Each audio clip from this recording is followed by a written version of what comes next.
Hello, hello, welcome to the stream.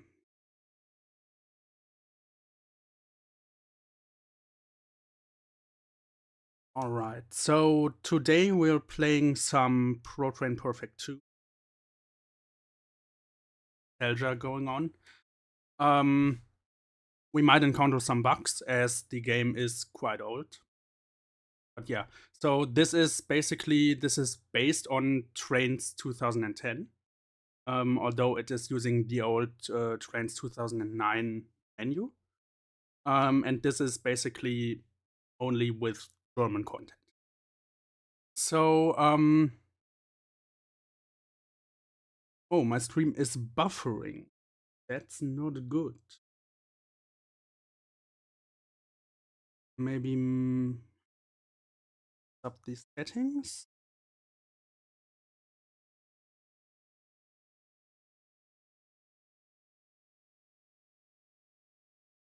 Hmm.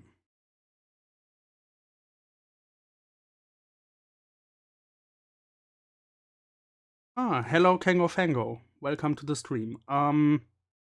Paradise said that the stream is buffering, so no, let's try to lower the bitrate a bit. All right, let's see if this is better. I don't know, does it?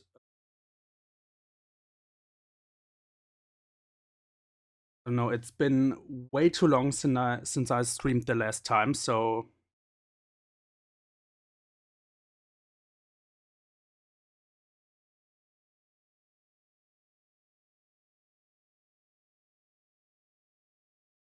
disabling low latency.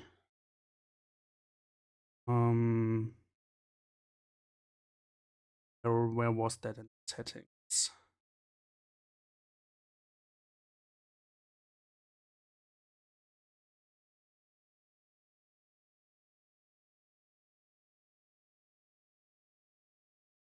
Okay.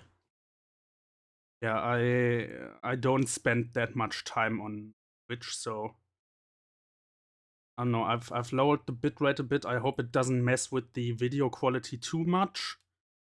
But I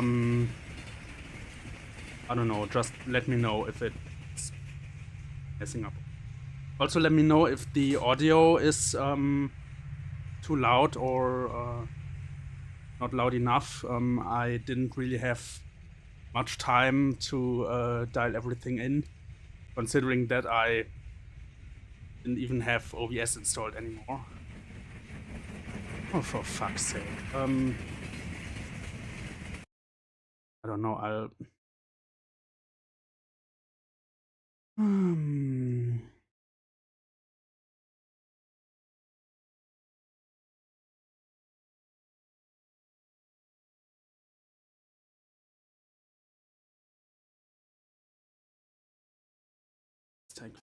This helps. Alright, well, whatever. So I thought we'd begin by playing through the PZB tutorial on the Dresden to Plauen route, which is part of the Dresden to Nuremberg route, which is actually so large that they had to split it into two parts. So it's Dresden to Plauen and Nuremberg to Reichenbach, which the part between Reichenbach and Plauen being present on both routes. So let's begin.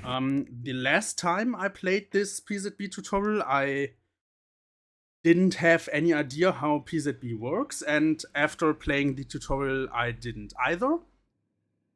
So let's see if maybe with me now knowing how PZB works, I can finally understand the tutorial. So let's set this train up. I'm doing this without CIFA because the developers, I don't know what they were thinking, but the CIFA here is controlled with Alt and Spacebar, and I'm not pressing Alt and Spacebar every 30 seconds.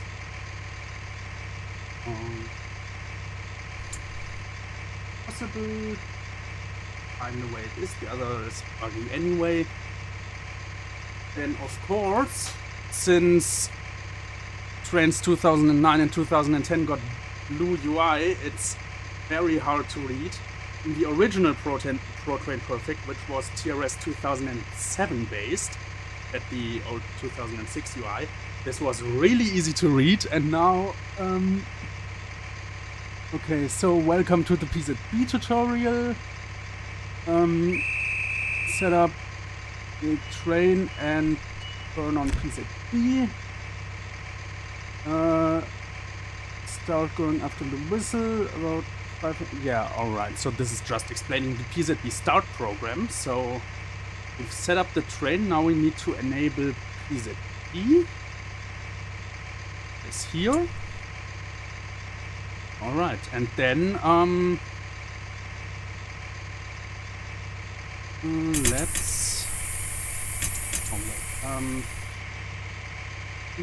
where do I set?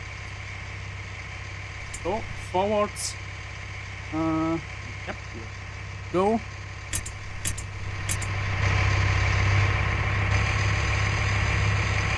Yeah, I imagine that in TRS 2009 that even was. Oh my god, is that loud? That's way too loud. Let me pause that for a sec. Oh my god, I thought I turned that. Oh, apparently it reset. How great. So, alright, this is way better. So we're now in the PZB start program, which will go for 550 meters.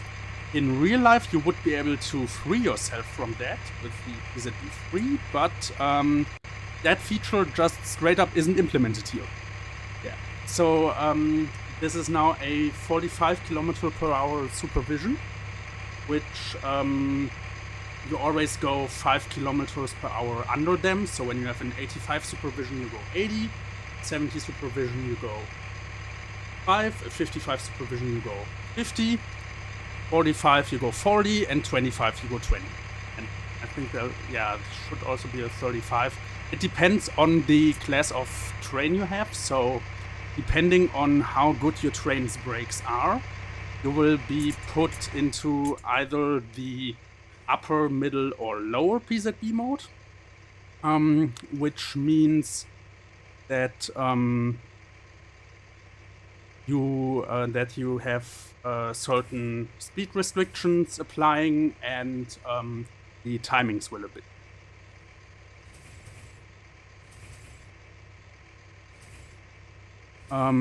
Yeah, the PZB stuff that this content is using, these routes and these trains, these are all fully integrated, so they rely on the assets placed.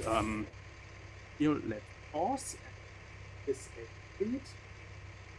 Accelerate to 110 km/h and 1 km would be a 70 amount. There we need to press PZB acknowledge, which is the way to do it. So basically this tutorial, one of the reasons I didn't understand it when I played it the first time a couple years ago, that this tutorial basically relies on you having read the included handbook on PZB, which I didn't do at the time. Yeah. Train is accelerating quite quickly. Let's make sure we are not going too fast. This game, the game does constantly check if you're going above the speed limit, which actually is not realistic, since PZB does not do that. So basically, there's the 70 announcement. Go, and now we need to brake under 85 km/h, and we got 23 seconds for that. It's plenty of time since we're under it. Oh, okay, so this is telling us to press PZB3 after the 1000 hertz light on off, which is actually, there is no reason to do that in this case, since you would only do that if you wanted to accelerate back to above 85 kilometers an hour, which we're not gonna do since there's a 70 limit now. Also, yes, Kango. Here you drive, or you should. It is best to drive with the in-cab controls, because I'm not sure there are hotkeys for the PZB, and since this is a combined throttle and brake lever, it's also not really gonna work with Bane's keyboard. So the next file is press again. There will be a 500 hertz magnet 300 meters in front of the main signal, which is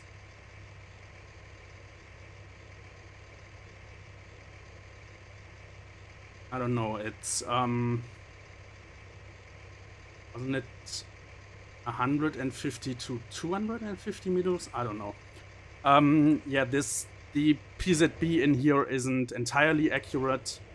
I mean, part of this route is actually lacking signals.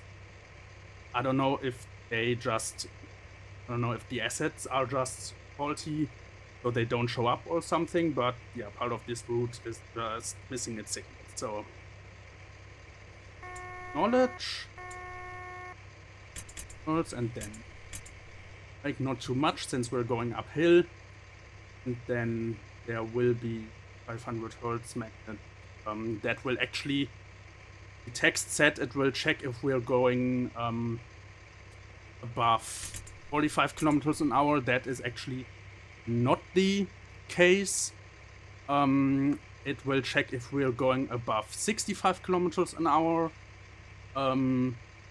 If we are, then it will cause a penalty brake, and it will then, furthermore, the train will check if we decelerate under 45 kilometers an hour within 150.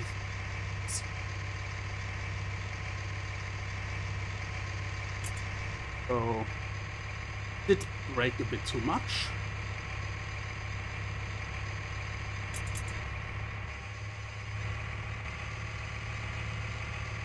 Can't this train accelerate? Oh dear God.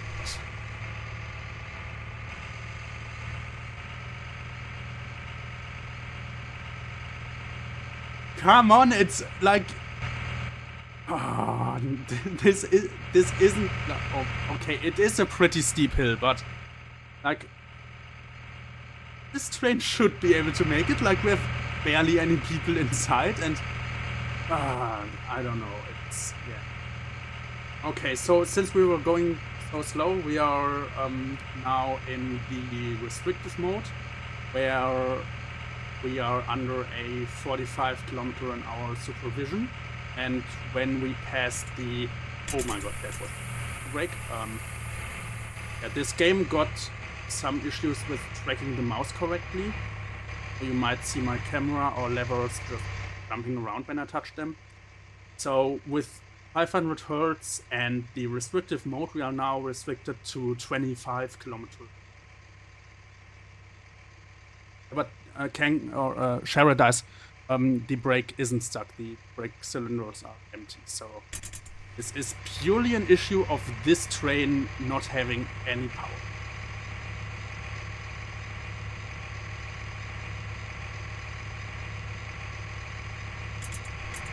Yeah, the text is a bit small. I'm also playing in way higher of a resolution than this game was ever made for. Alright, so we just mastered the first steps. Haven't stopped our train yet, but we have mastered PZB. Yeah.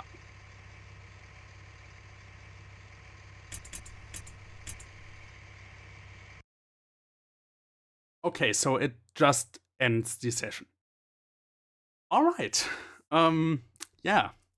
So basically, when I played that tutorial the last time, I completed the tutorial, but I had no idea how PZB would work. So yeah, now I do. The tutorial didn't really help me much, other than show me that the Zero Classic is a severely under-motorized train. And I don't even know if that's like accurate, because I don't think these had like power issues, but I don't know. I mean, this game isn't that accurate. I mean, it's probably as accurate as trains goes, or at least as trains was able to go at the time, considering that this is from 2010. But all right, so I think let's give the tilting trains a chance.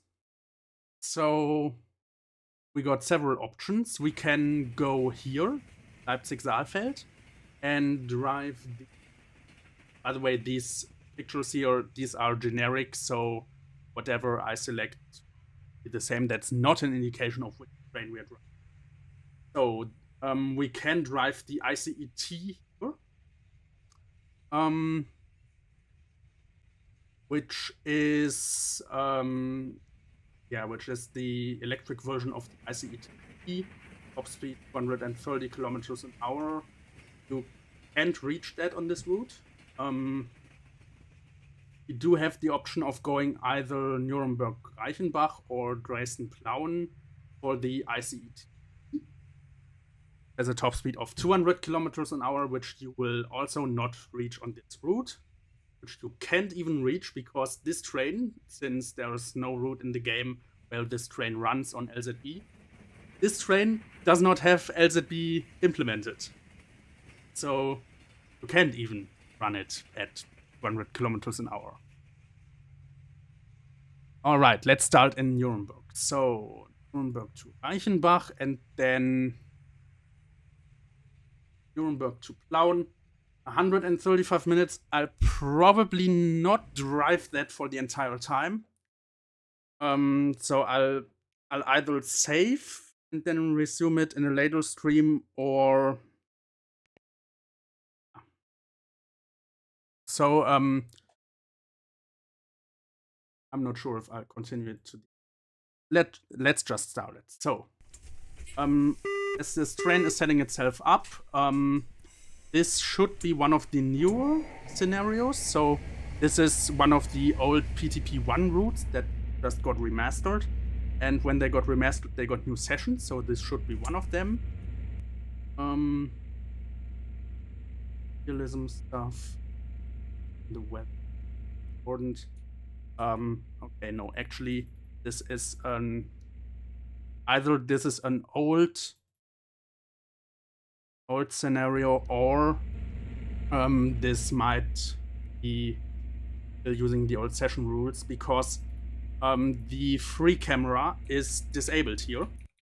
So I sadly cannot go into the free camera. It's something they did with PTP1, but they ceased doing in PTP2. So this is the ICETD model.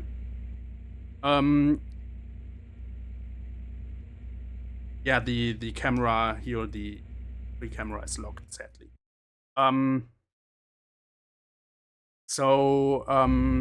Yeah, this is... So basically, some of the larger routes, or the routes where the route itself larger, since this one was split into smaller parts. The large singular routes usually got a high and a low variant for a scenario, so that means they have a version without any AI trains, and then a version with a few AI trains.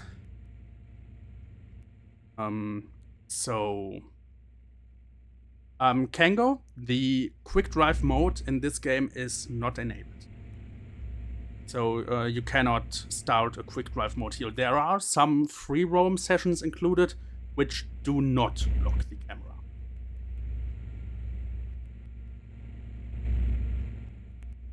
So let's activate PZB.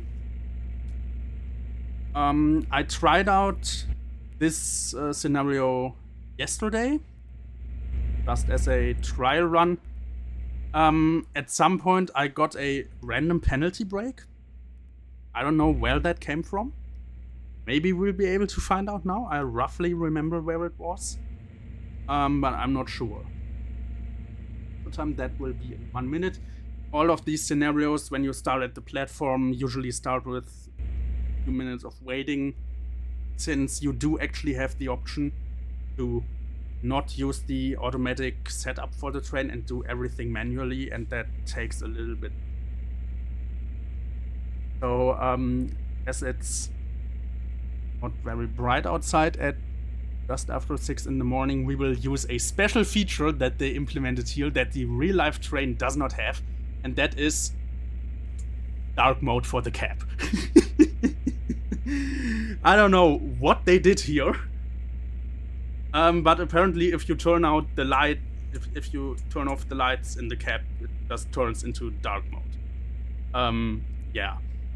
I mean, it's very pleasing for the eyes, but I don't know, it's not very realistic. But yeah. Alright. So now the doors are closing. Actually, the doors on the other train are closing with us, even though it shouldn't even depart yet, but I don't know. Probably just an issue when they made this session. So let's release the brake and then let's use the AFB. So this does actually have AFB implemented. This is the only AFB implementation I've ever seen in trains. It's, I don't know, it's not extremely... What is going on now? Why did it open the door? Yeah, great. Alright, well, let's recheck for. Lights themselves illuminate and just the first. But yeah, they did that in the model or in most of these models. Yeah, the Türen geöffnet announcement is not actually realistic. Yeah, Cheryl does. I did mention the bugs just because this happened to me just yesterday on a different scenario, which I also tried out, where, yeah, basically this happened to me 3 times over, and eventually I had half of the train's doors open, and then I somehow departed with that, and then it stopped again, and then it switched the doors around. Yeah, this game does have some bugs. The original version already had some bugs. Actually, the original PTP1 I actually have 2 versions of. Both original copies, just one that has like 6 install discs since it's still on CD, and then a newer version that has only 1 install DVD. But the version of this route that's included on the DVD is broken in the sense that half the route got no tracks. Yeah. So no.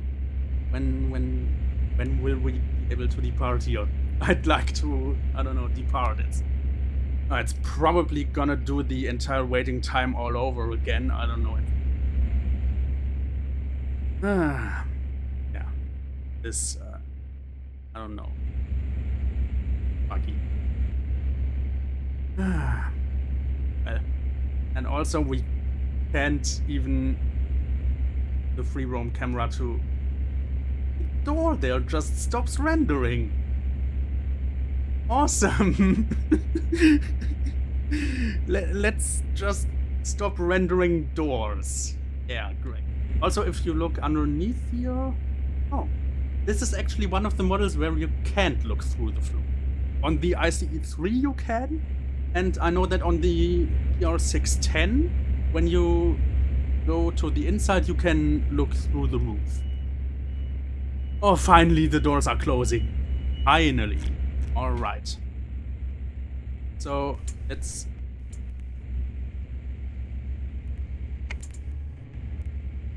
I don't know what it's going. Alright. Forward. Brake is released. AFB to 40. And let's go. Well...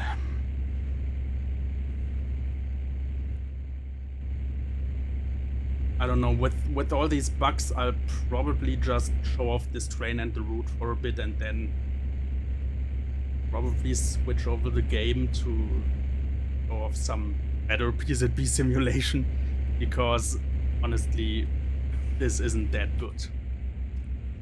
Alright, so at 40, we're going 40.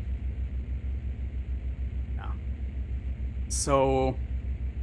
since there's not much AI traffic here, PZB shouldn't really bother us other when there's speed changes coming. Yeah.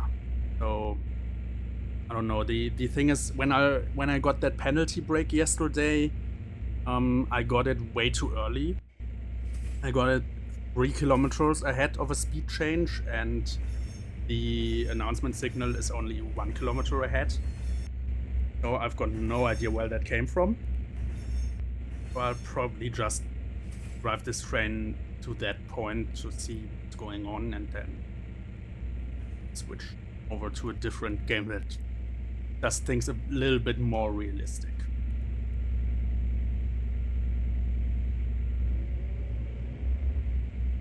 Right, so over there, those are the München-Nürnberg Express cars.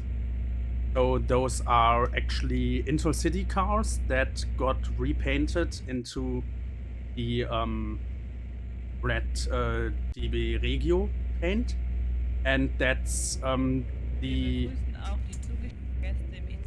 Oh, alright, yeah, also this game got in-train announcements. Fallblatt Ihr Reiseplan, welches an Ihren Plätzen zu finden ist. Sollten Sie weitere Fragen haben, stehen wir Ihnen jederzeit zur Verfügung. Alright, yeah. And this one is a BR628, which is or was a very popular regional unit. So, alright, here we see the tilting. You don't see that much of it. I've noticed that that in PTP2 the tilting is much less noticeable. I don't know why. Oh, and here's a BR610 coming, which is also a tilting train and was even the first tilting train that ran in. Alright, so yeah, I was at the Nürnberg. So these don't run anymore, but they were Germany's fastest regional train at 200 kilometers per hour, and they were a couple years ago replaced by new doppeldecker cars from Skoda. Yes, Skoda builds trains apparently.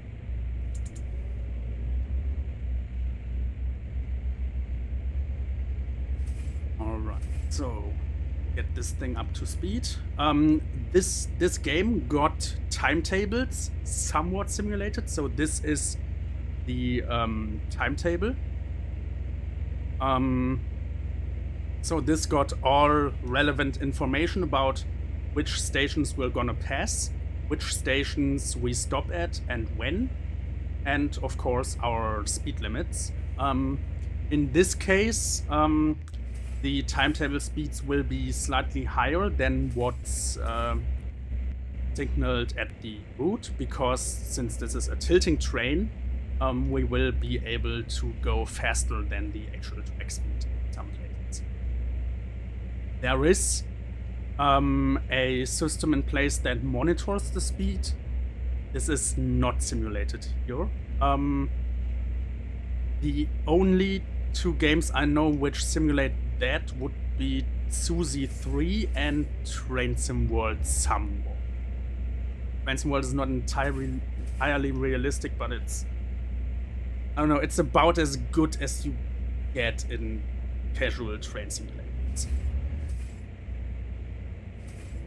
140 coming up, and then gonna stay until 16.4 where we. So the layout in here in the timetable is not entirely realistic, but it's, I don't know, it's a decent approximation.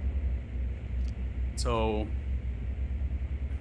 yeah, and this is, apart from TSW3, this is the only train simulator I know of that does simulate timetables. I know that for Train Sim World you have some texture mods that just place an image of the timetable in there, but it's not functional.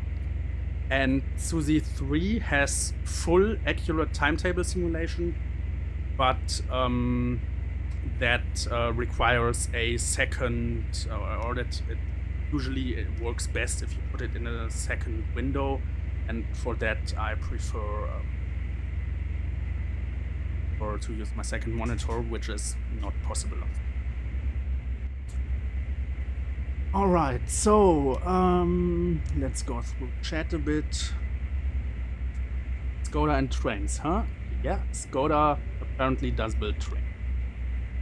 In-Train Announcement. Announcer. Bitte entschuldigen Sie jegliche grafischen Fehler, die wir begegnen. That's wrong. It should be denen wir begegnen. Deutsche Bahn ist nicht verantwortlich. Indeed. Yeah. I'm also surprised that the sky isn't glitching out. When I played this game in the past on Windows 11, the sky always glitched around.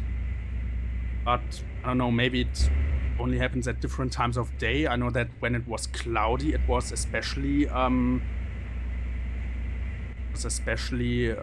buggy. There are also timetable session rules that give you timetables in separate UI windows. I don't know. I haven't played around with that. Also, I don't know if, like, what they take as a base. If they do it, if they take the German variant as the base, or if they take some other country's timetable system as a base. And then, of course, how accurate to real life they are. No idea.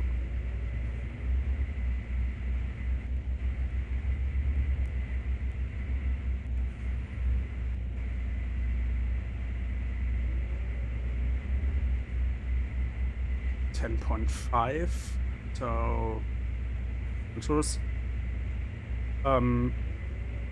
Yeah, so the kilometer markings along the route are also not entirely accurate, because in real life there would be one sign every 200 meters, not every 500 meters.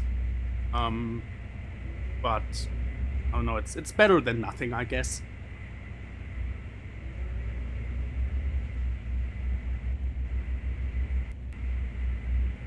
So we'll be going down to 110, so we will not need to acknowledge this in PZB, because PZB you only acknowledge speed restrictions up to 90 kilometers an hour. Everything that goes above that you do not need to acknowledge, because then you will have the PZB check your speed. So that works with 3 magnets on the track. The first magnet will register that you're approaching, will then turn on the second magnet, which is one that immediately causes a penalty brake, and it will turn off after a set amount of time, like half a second. And the distances and timings are designed in a way that if you're going too fast, you will pass the magnet or it turns back off, and you will get the penalty brake. And if you're going within the speed limit, the magnet will already have turned off and you will not get the penalty brake. Then the third magnet is just there to reset the entire thing.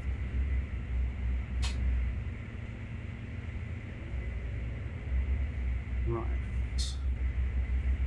This is Ludwigshöhe. So the announcement sign should be coming up in 400 meters.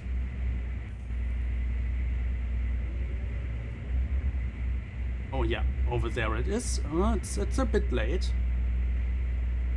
So let's reduce the AFB.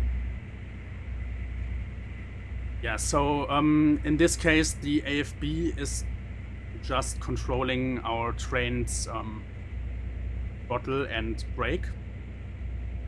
And yeah, it's not entirely realistic since this doesn't really, yes, since these trains don't have a dedicated way to trigger the dynamic brake. I don't even know if like Trains 2010 even had dynamic simulation yet. I don't know. But yeah, it's decent enough. It works. It somewhat applies to the at speed.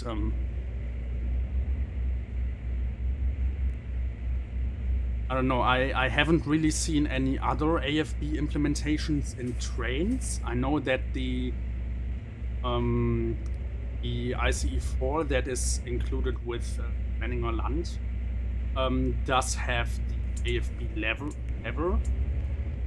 like movable, but it doesn't do anything.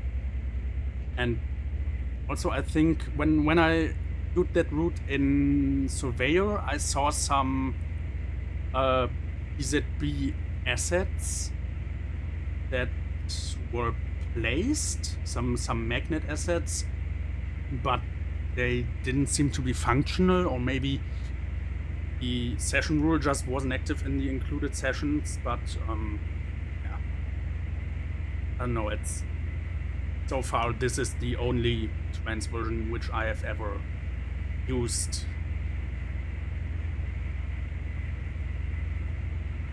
Alright, so 160 until 26.9. There's a 90 coming up. That one I will need to acknowledge. Though yesterday I didn't even get that far because in like 23 point something I got a random penalty break. So I'm gonna keep an eye out and take a look at thing that could cause such a.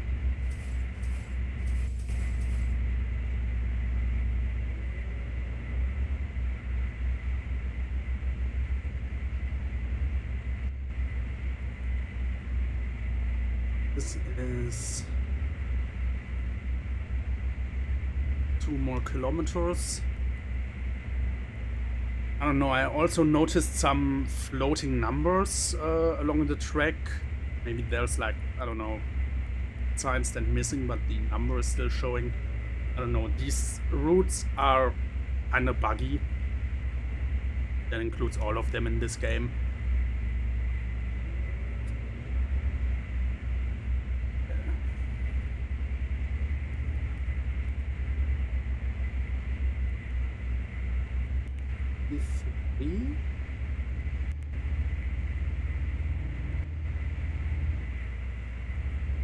Let's see. Vorsignal.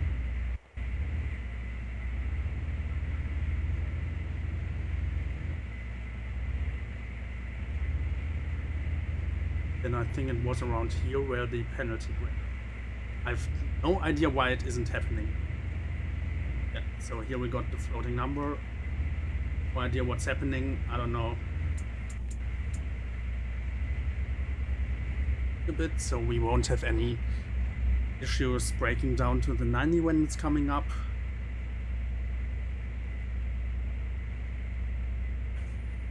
So I don't know, this is graphically not very impressive, but the routes are very large.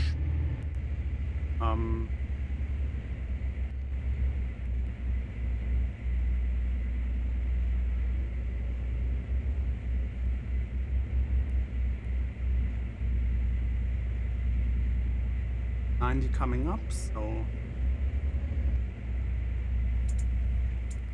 let's reduce the AFB, and theoretically we should... Zugbeeinflussung. Zugbeeinflussung. Okay, so we did get the 1000 Hertz, so we need to go down to 80. So for 80 kilometer and 90 kilometer per hour announcements, they also check the speed which you're passing over the magnet. So in this case, if you're already going slow enough, then you will not need to go all the way down below 80 or even lower for not for trains that can't brake that well. So trains in the middle or lower class need to go all the way down to 70 or 55. Yeah. Anyway, so a lot coming up, so I can quickly show the map. So this route is pretty large. So you have Nuremberg down here. You then have up here the route to Bayreuth. And then you have the main line continuing towards Reichenbach. Then here should be Plauen. Yeah, this is Plauen. So this is the part that is present on both parts of the route, and then the other one has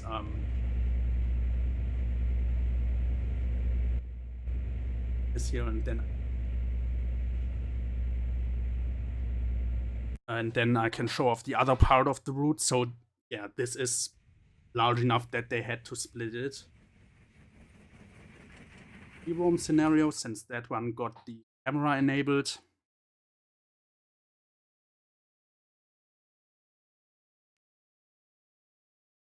So we will not want to use this loco. So this one starts in Plauen, way on one end of the route. Then you have the part to Reichenbach, and then you continue all the way via Chemnitz, which is here. Chemnitz.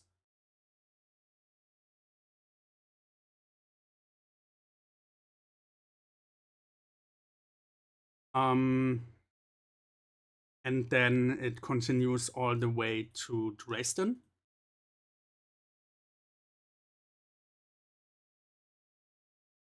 So this is Dresden Central. And actually not far from here is the part of the demo. So the demo that was included from Trains 2006 all the way to Trains 2010 starts here at Dresden Plauen. Then continues to Freital, which has several stations.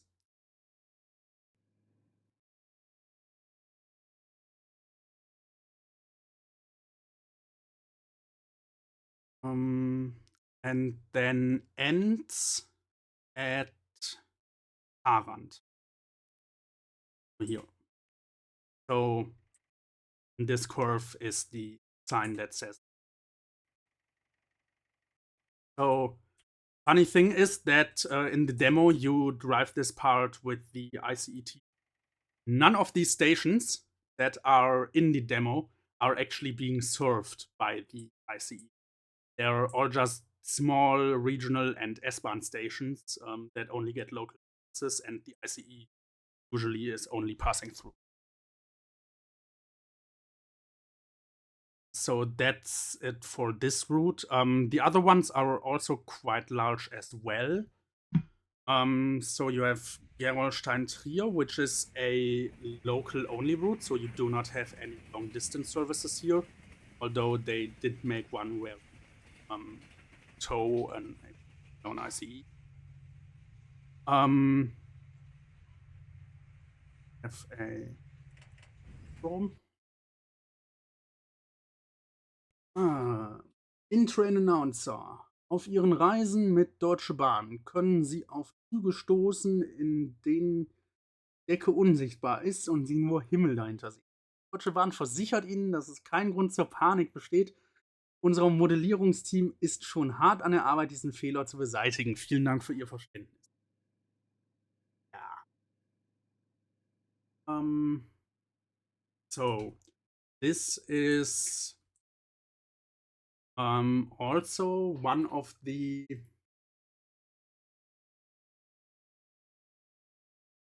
this one got one more realism option more, so this route got remastered a bit more. So this one does have the option to turn on wheel slip. Don't do it, especially if you're using AFB.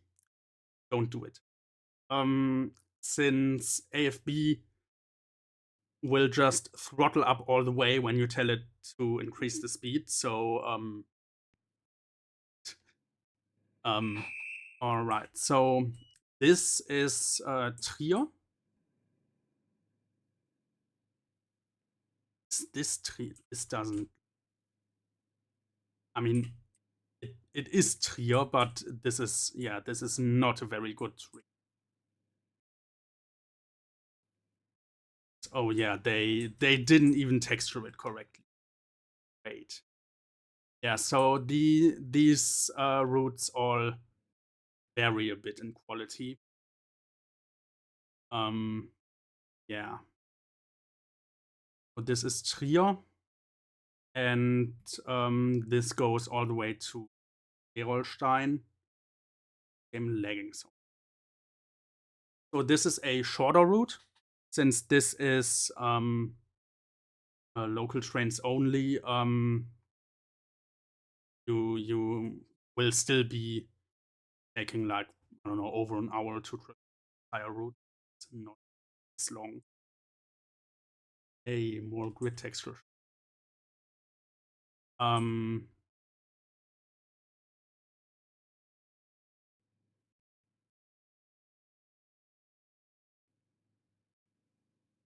No idea what.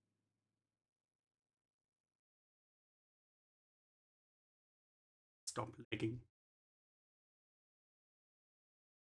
So this is the other end. This is Gerolstein. I haven't been here myself, so I don't know if this is accurate or not. So there's actually another local only route, which is the S-Bahn Leipzig.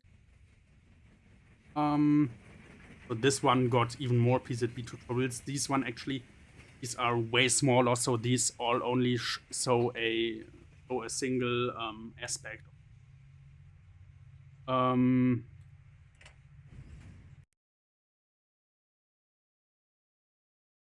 So this one is actually only a recreation of Leipzig S-Bahn-Netz, and not a very recent one, as you can see that they are still using local haul trains, which no longer do. S-Bahn Leipzig has switched to units. In case of an S-Bahn, it just makes way more sense, since more got way better acceleration.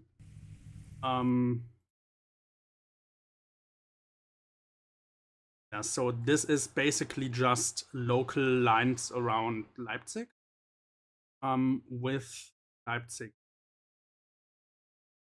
So nowadays there's a tunnel going all the way through here, and then where does it end? Yeah, pretty sure that it goes somewhere down here. So that's the one that's we're taking in Transom World. So this didn't exist yet when this route was. Yeah, so this is Leipzig Central. This tunnel nowadays doesn't exist anymore, so this tunnel has under here has been closed a couple years ago and has been filled. Then you have only local lines going away. You do have some freight operation on this route. There are a few industries simulated. Then you have the which one's next? Let's do Leipzig-Saalfeld first. So this one does not have does have base session.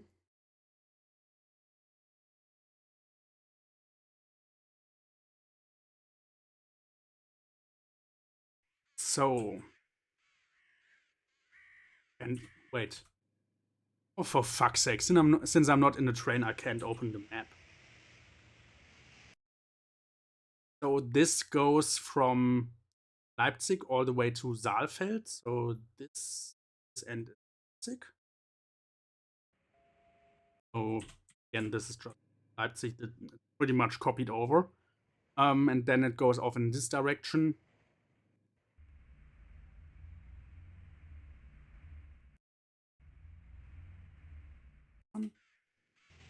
So it goes off here and then basically through the German countryside all the way to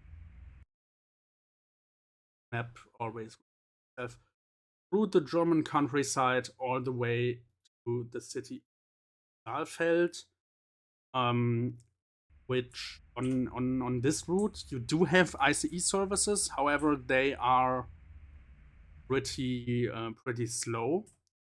So you have ICET traveling on here, and the tilting is fully enabled, so they can go faster than other trains, but doesn't make that much of a difference.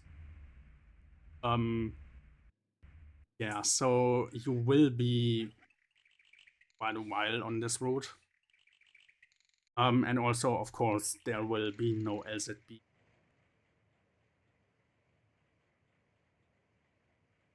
Sad, since you can't use the ICET with LZB, then trying to create your own sessions, which doesn't really work that well, since sessions aren't they don't really have any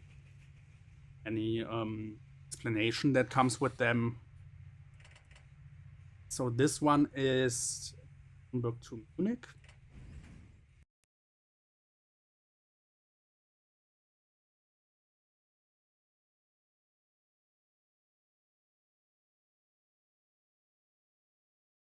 Oh my god, this is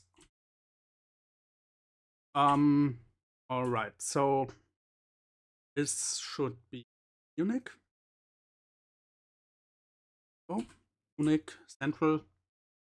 Yeah, that's pretty much that. And then it goes off to the side. Was it? Yeah, off to the side here. So not going to Augsburg as the route is simulated in Train Sim World and Classic. This is Nuremberg. So this is an LZB section, 200 kilometers per hour, then 160, and then back up to 100.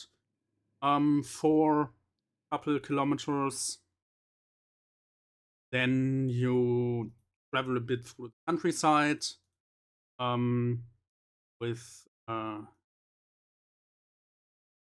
B, and then you eventually end up in Ingolstadt. So pretty big city. This is what is this? Ingolstadt Central. And then when you continue, you go onto the actual high-speed track. So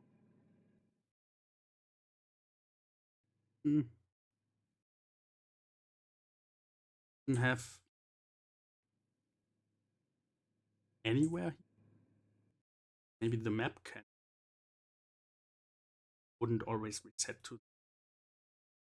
I'll read chat in a moment. Let me. So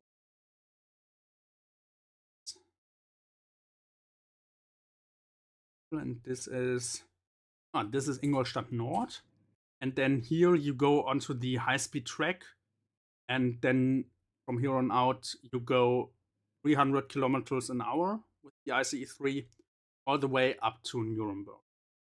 So this part of the route, if I were to play it, it would literally just be watching the train travel at max speed. And if I were to play with Sifa pressing Alt and Spacebar, everything. Yeah. So, I don't know, long LZB sections are always a bit boring.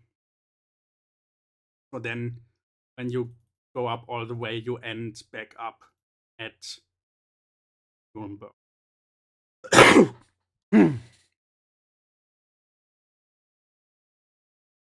Let me drink something real quick.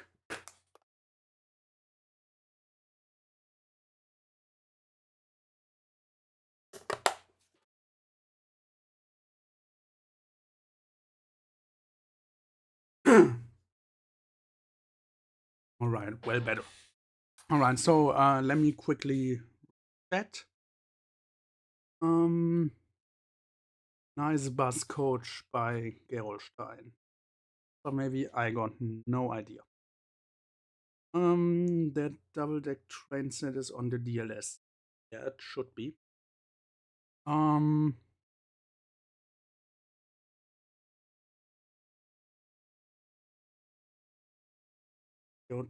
leave with sound headset. Soundbar. Remember in the olden days, it used to have a floating image of it.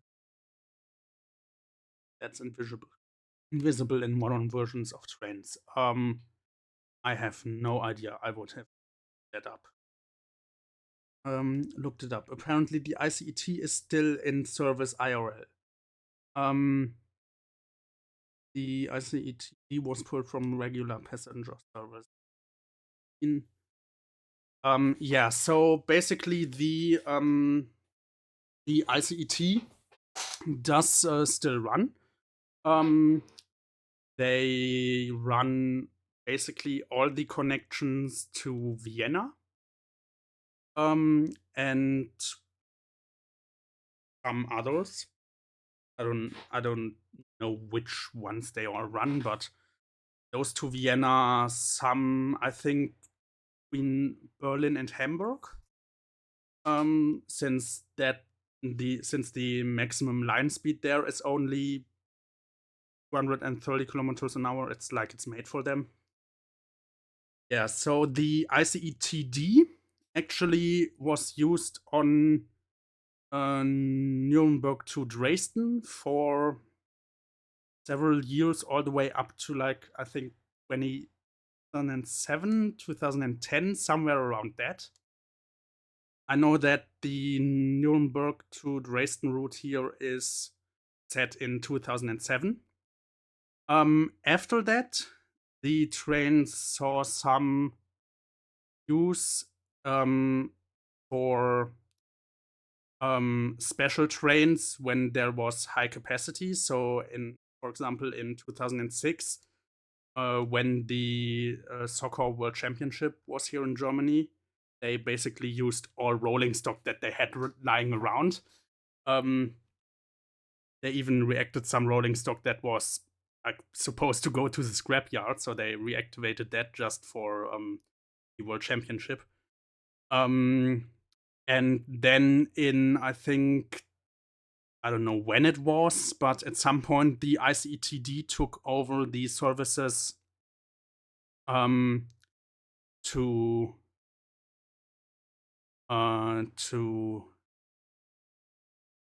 Denmark.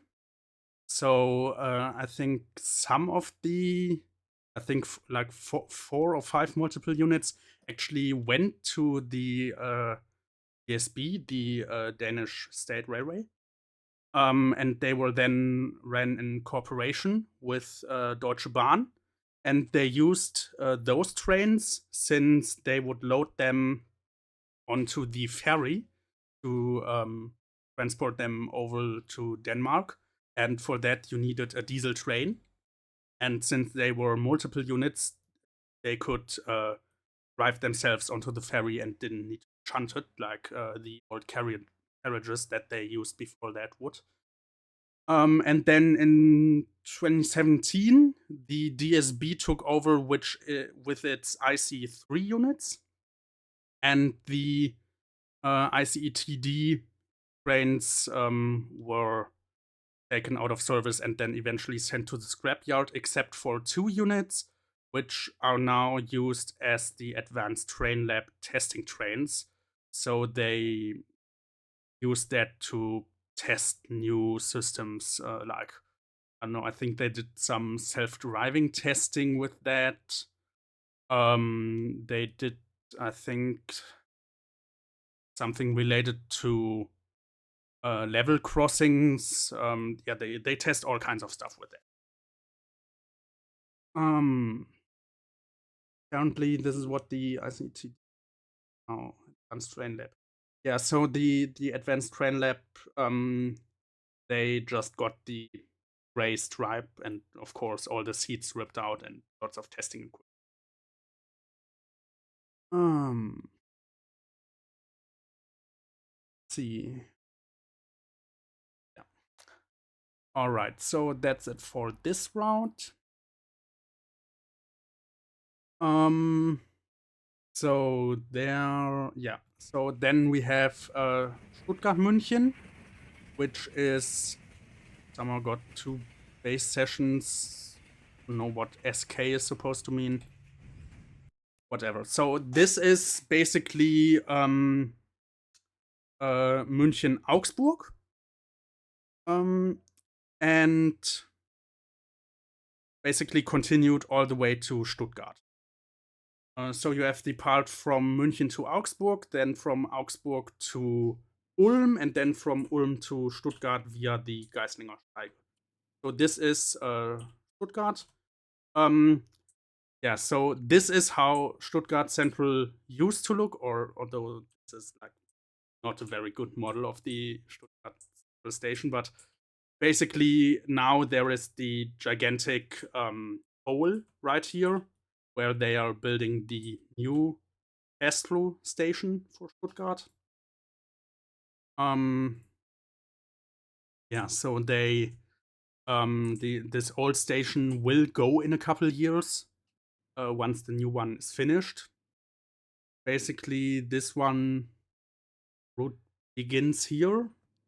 Then I will use the map because this would be way too long. This is, I think, the longest single route that they have to offer. So the longest one that isn't split in 2. So yeah, this thing is massive. So this down here should be Ulm,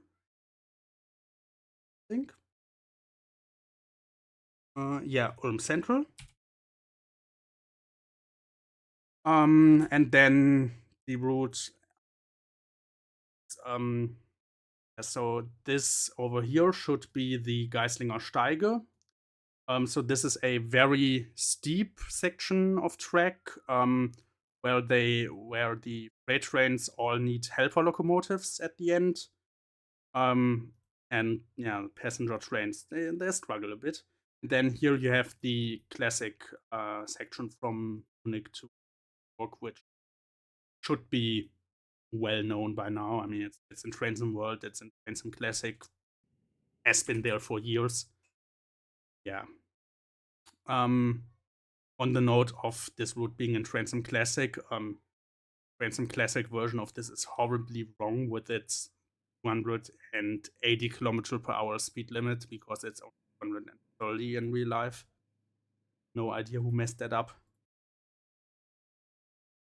Anyways, And then there is one more thing in here, which actually isn't exclusive to Pro Train Perfect, which is a version of Classic Carbon City that's included. So this is the successor to Modular City.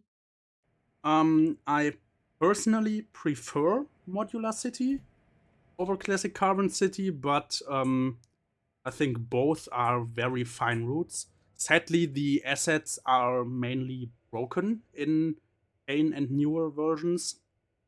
I know that because I tried to install Modular City into Trans New Era, and I got like 3 working assets and then 1,500 broken ones. So I don't know, if I've had more time, I would have installed it, since it was included on the DVD version of PTP1 I have. There's a cable, not carbon. Well, I don't know.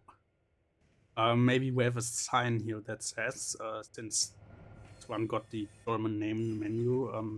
Yeah. I might have just been misreading it for years. I don't know, but yeah.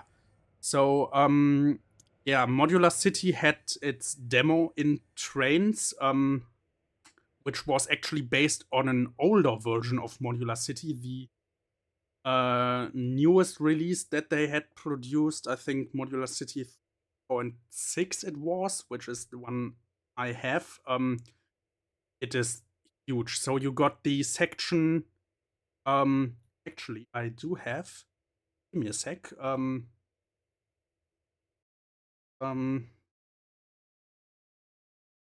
Quickly change over to Trains 2009. Which should have really professionally made. Kengo, are you referring to my stream setup here that I watched together in half an hour, or are you referring to the route? All right, so we actually need to go into Surveyor since they don't have sessions for it. So we have the demo Modular City, which Classic Haven City. All right. Yeah, that's it's. The thing is, it looks great, but once you go into detail, you see how buggy it actually is. So this is the Modular City demo that's been included with Trains since 2004. And then Trains 2009 actually, or this version of Trains 2009 actually includes but without any sessions, a full release of Modular City, and this is Modular City. Doesn't work. Well, I guess since we're in Surveyor. So this is buggy. This is Modular City 2.2, I think. So this is a full release of the map, but an older one, not the most current. So as you can see, the island is way bigger. Got a way bigger tram network. Yeah, so we have the tram depot over here. This one got a really cool feature. I would show it off if Unified Driver Surveyor was already a thing, but it isn't. So this depot has the feature that these doors, they open automatically when you approach it with a tram. But if you overspeed and hit the door without it having finished its animation, the doors actually fall off. So they animated the doors falling off if you crash into them. It's great. So then you have this mountain, which is like kind of a big landmark around here. And at this mountain, this bridge starts, and we have an ad for Classic Haven City. And this bridge then takes you via this small little island actually, when you drive along here, you will have dolphins following you around. And then over to this little holiday island. So this is not everything. The final version of Modular City included an a noticeable extension to the main island.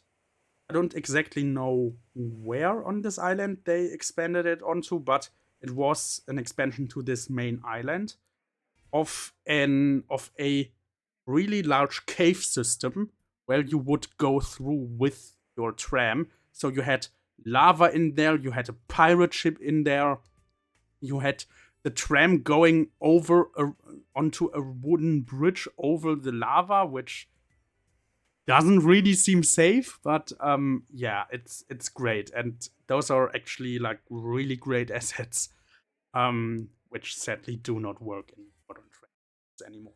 Yeah. I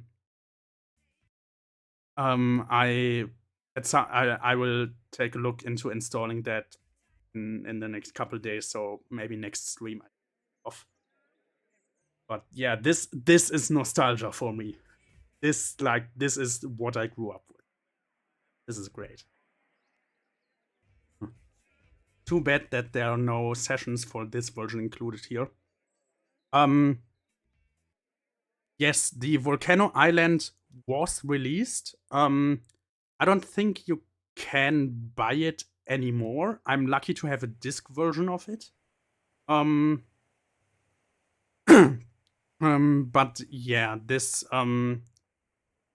was fully released with the Volcanic Island. So I wish that they would maintain their content so that it would still work in modern Trains versions, both Classic Cave City and Modular City. Yeah, and then of course, since it's Modular City, they of course also have this custom map included where you can just where it's just the island without the buildings, and you can place your own buildings. I don't know, it's a strange concept. I think there's a reason why this never caught on, but yeah. Maybe you should make digital backup of your disk versions. Yeah, I will definitely do that when I install it, and I should have done that in the past, because I did actually. So I have a like special collector's edition of several Trains versions, including UTC, Trains 2004, Trains 2007, and a disc with 4 content packages of just additional assets, I think both from the DLS and ones that weren't released other than on that disc. And sadly, I think one of those packages doesn't work anymore because there's a scratch on the disc. So yeah, sadly that content disc is lost, which is sad because it actually includes another tram map. This time an American inspired one. With an actual standard gauge, both freight route and a little passenger pass-through station. So yeah, sadly, it's a shame that I can't access that anymore. Yeah, maybe I'll be able to. Yes, somewhat of an interurban route. So there was actually the standard gauge only had like one station. They would like appear out of a portal, stop at that station, and then disappear into another portal. There was a freight train that was actually going like around the layout, and then there was a little like tram going across and then to the depot. Yeah. Too bad that I can't show it off, but yeah, I sadly do not. I can't access it anymore since that. I think the rest of the disc is actually fine, but it's only that install file that's corrupted to scratch. Yeah, it's too bad. Anyways, let's go over to let's head over into Transcend World. Let me quickly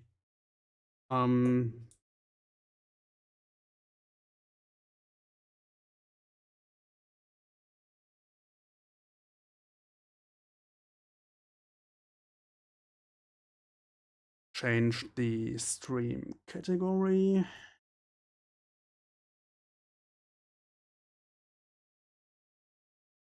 World. All right. So let me quickly read chat. I'm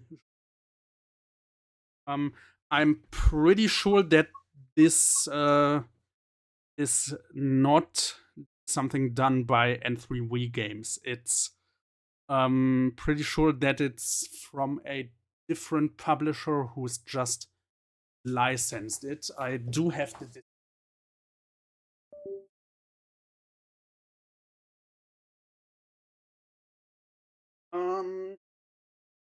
yeah, so this is actually published by Paradox Interactive.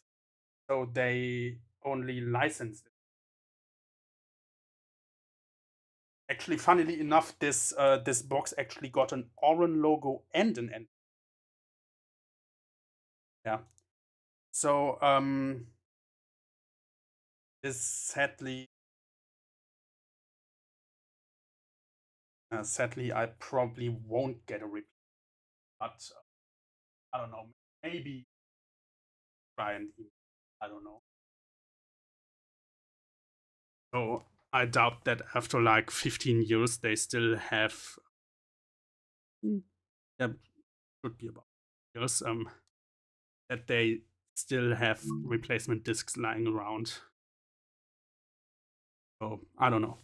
Anyway, so let's get into Transcend World. So Transcend World does actually have a fairly realistic PZB system.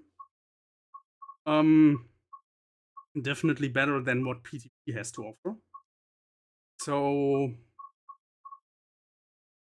let's see, where do we want to? Let's go by the route. So we could go Rosig Nord. So part of that route I've actually driven in real life. Of course, we could do the Niddertalbahn. The left Rhine Railway is also great, though there's not that much happening. Hauptstrecke Rhein-Ruhr, which is from Duisburg to Bochum, which is where I live. So that. Hamburg-Lübeck, I don't like it that much because the PZB on there is actually somewhat itchy. Of course, we could go Dresden. Mecklenburg-Osten is also great. It's also not that. It's from Hagen to Wuppertal. Die Schnellfahrstrecke from Kassel to Würzburg, that's just boring because you go like LZB the entire way. And then the Taranter Rampe from Dresden to Chemnitz, which is actually the same section from Dresden to Chemnitz that's on Dresden-Nuremberg in just with better graphics and no ICETD, sadly. Talbahn, maybe. Alright, let's do that one. So, let's do the 628, since I practically grew up in this train. And let's go from...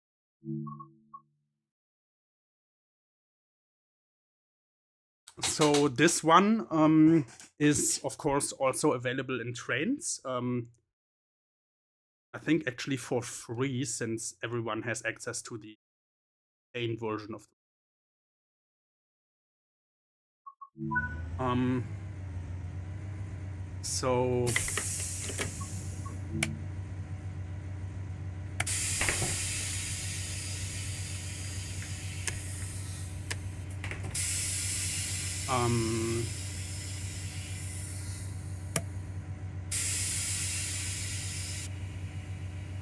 Then let's activate CIFA.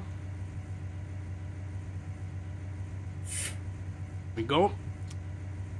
All right. So this one, in contrast to the trains version, is set in the 1990s.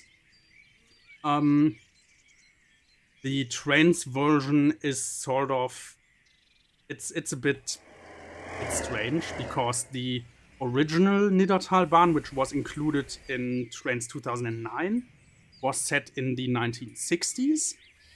And then for Trains a New Era, they took that and basically messed it up. So this route does not have catenary, since this is just a branch line in the middle of nowhere.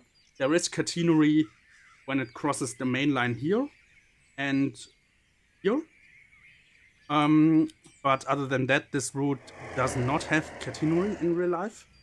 And for example, here in Stockheim, the roundhouse, which was about this size in the 60s, got, or maybe like a bit larger with that one. Out here, also part of the roundhouse. Back in the 60s, this was a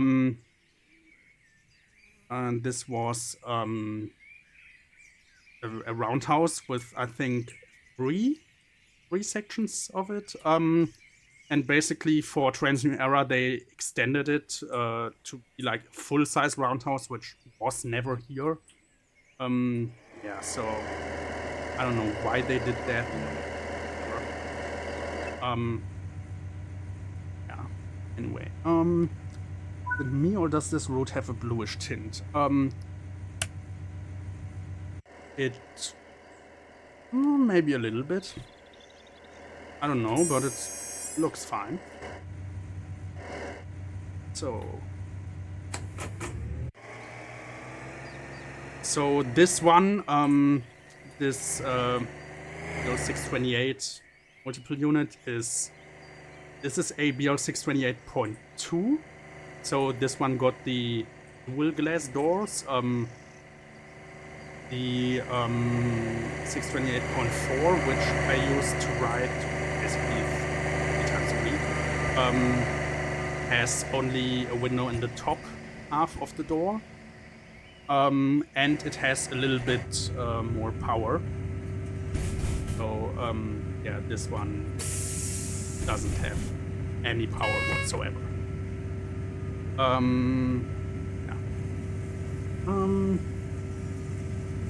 With the roundhouse, it may just be a case of not having a more suitable asset on the DLS. The thing is that they did actually have the correct roundhouse in the Trains 2009 version, and then for the Trains New Era version replaced it with an incorrect one. So I don't know. In general, I think they did most of what they did for just like playability's sake. Although they also they placed some HL signals on that route, which were only used in former East Germany, and since this is in West Germany, those signals would have never been set up here. So I don't know. They didn't take realism that seriously for them. It's very nice indeed, the 628. Yeah, it's a great train. I mean, it's not capable of much, but it's at least reliable. Is this livery called DB Ozean Blau? Yes, it is. This, oh wait, no, actually not. This is not the Ozean Blau livery. So, the Ozean Blau would be what you have, the Ozean Blau is what you have on the older versions of the 218, for example. This one is the mint green or mint turquoise. Yes, Ocean Blau is older.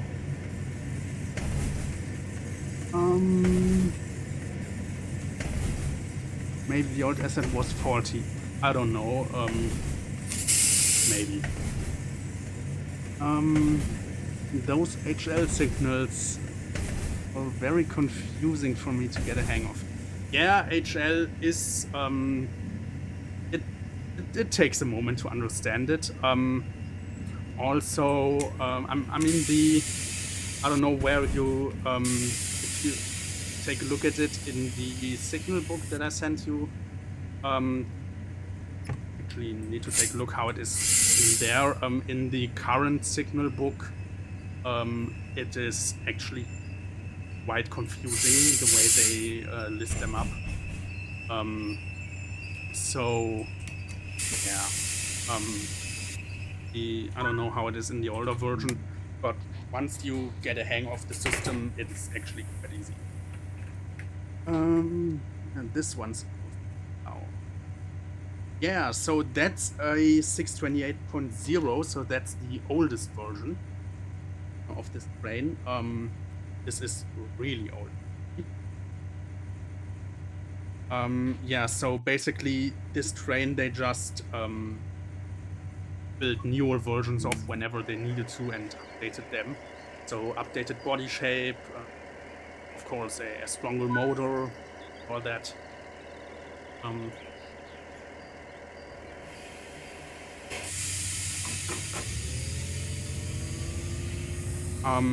I think the 628.0 were actually still in use in the like 90s, so yeah, I think you could put it on this route and it wouldn't look too much out of place.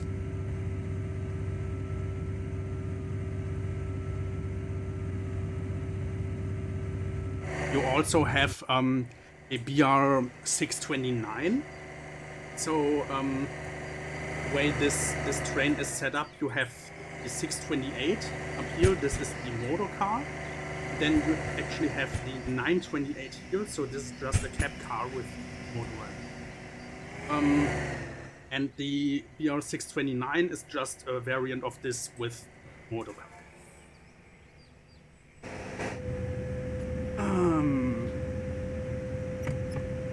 Yeah, it just looks quite confusing. Like, oh, that signal I'm approaching look like a lit up Christmas tree, and I'm supposed to know what that means. Yeah, that's basically when you see them for the first time, that's what they look like. Yeah. Though I think you have in the which was it? The signaling system that the S-Bahn Hamburg uses. What's that? The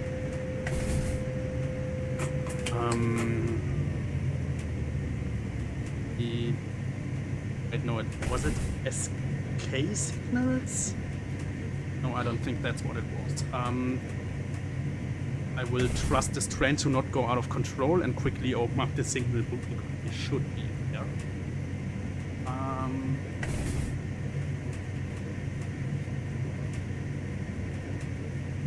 Press the Sifa.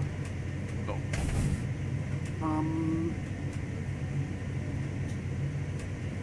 So.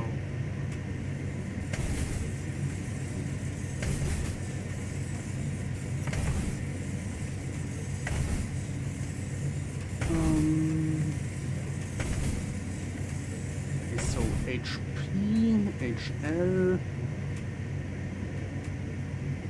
SV. So the SV signals that are used on the S-Bahn Hamburg.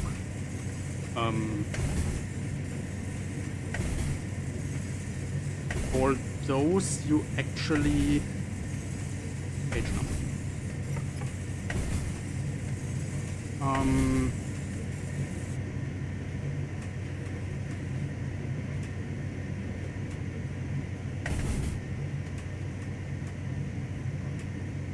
There we go. So on these signals, you actually can have. No, this is even like.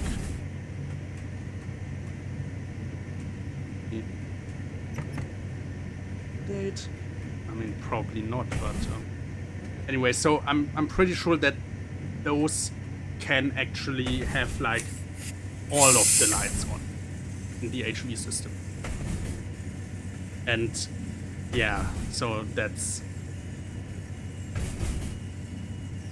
I don't know, but I'm not trained on SV signals, so I don't know.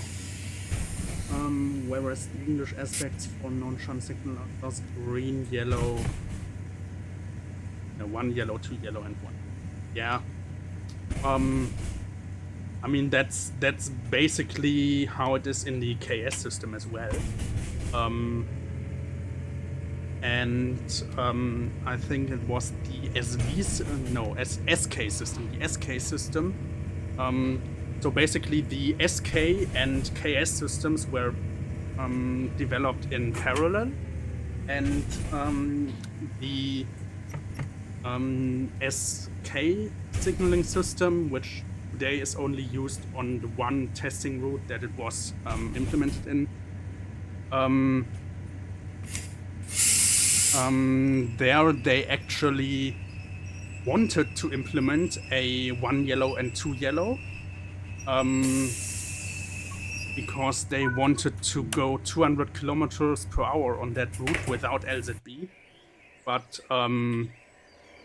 yeah, that kind of didn't work out in the end. They scrapped the idea, and then basically the SK system is just KS, but the signals look slightly different. Hello Code Monkey. I do French sometimes. Red can mean stop. Oh, usually means stop. But red sometimes means stop and then go. Oh, well. I mean, I really don't know. I've got no idea how French signals work, so... apparently this Niddertalbahn DLC also includes a Deutsche Bundesbahn white lip. On which loco can go? I know that it includes this version of the 628, and it includes the BR6 363 in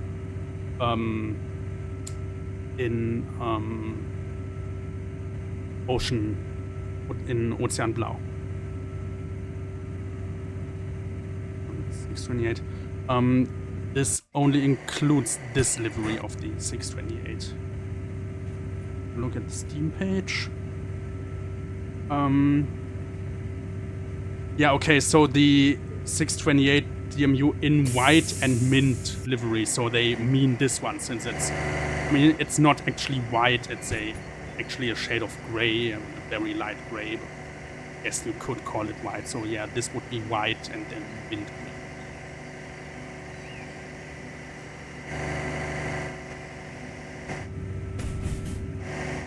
Anyways, does Trains in World include PZB tutorials as well? Trains in World does not have PZB tutorials, however, one of the Dovetail Games employees has made PZB tutorials in Trains in World on YouTube, and they are actually quite good. They teach you everything you usually need to know about PZB to run it reasonably well. Is this train Germany's equivalent to the UK's Pacers? Not really, I think, since the Pacer was like built by basically putting a bus on a flat car. So these, while they are probably of a similar build quality, these are actually fully functional trains, and fully made from only train components. And actually the stronger variant of this, the 629, was actually built to pull other cars as well. So, for example, the intercity trains to to Westerland on the island of Sylt. They drop off 3 cars at Nibel, which are supposed to go to Dagebüll.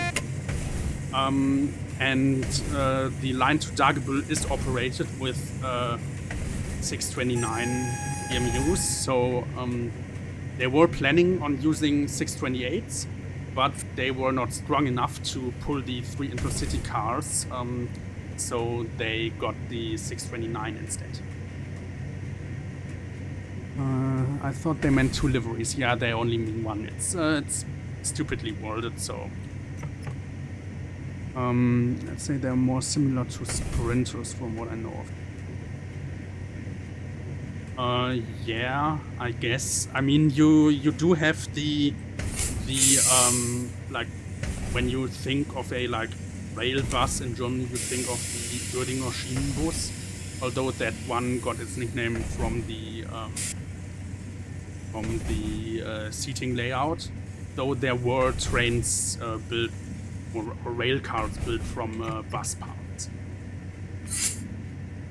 So for example, what does the flashy 85 mean? The flashy 85 means that we are under an 85 km/h supervision, which doesn't really mean anything here since the line speed is only 60 km. Yeah, that's what it means. Alright, and so this means we are restrictive. So restrictive in the upper train class means 45 km. Or it always means 45 km/h.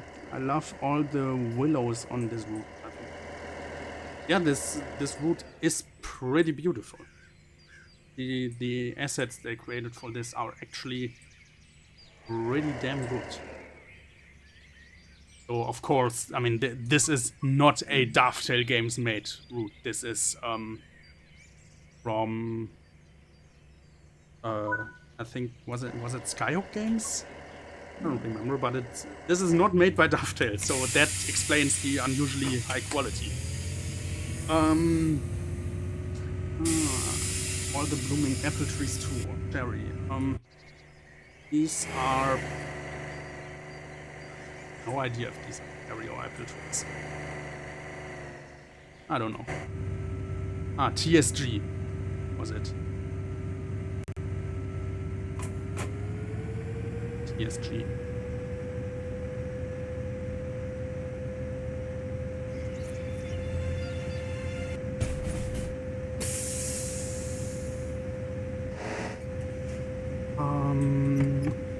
Are you supposed to have... Oh! Shit. I forgot about that. Well, thanks for reminding me to...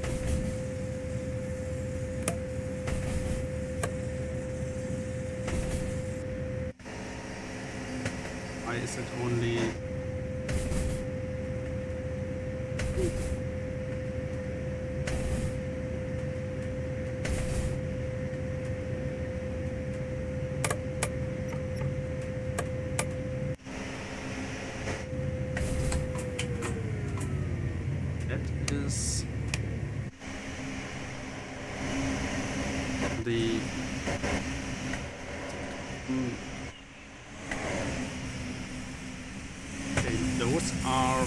even though they are not very bright.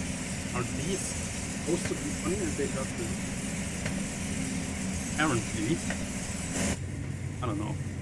I mean, honestly, like in this part of Germany, honestly, nobody cares if you abide by the rules or not.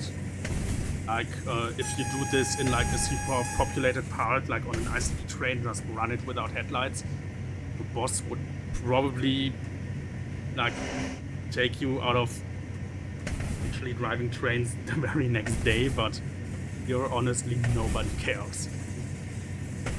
I know in the US you're supposed to have them on, and in the UK there are different lights in day and night. Yeah, so you are supposed to have them on. Also, yeah. So that was just me not realizing I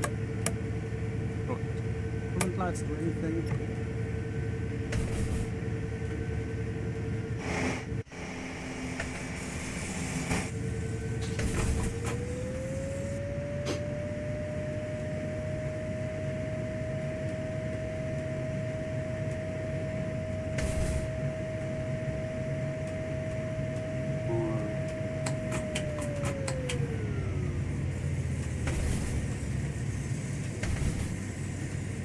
So this route does have some interesting quirks in terms of signaling and also PZB. I think we passed one of them earlier already without me mentioning it. So there was a Vorsignaltafel. So every Vorsignal has a little sign on it to differentiate it from a repeater. So a repeater does not have that sign mounted to it. And you can also have these signs standing on their own, which happened a couple minutes after departing Stockholm. And that basically means expect anything really, because we didn't have the money to put on signal, like a four signal. So expect the main signal that might show anything really. So it's, of course, you only do this on low speed lines like this one. And yeah, it's basically just to save cost from not having to build a signal.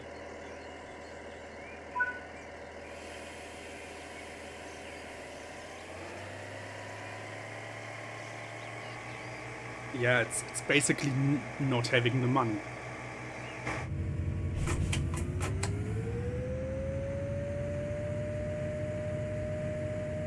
Alright, yeah. Let's show what this train can do, acceleration-wise. Not much.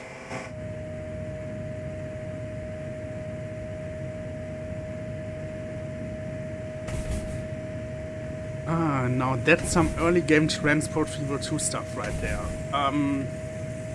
Yeah, basically. So, I mean, this line here didn't change much from when it... Like, I'm pretty sure the 60 km/h speed limit was what it opened. So, yeah, they basically only upgraded it, like, when it crossed the main line, where you do have modern or semi-modern signals. The rest of this route is still form signal, so...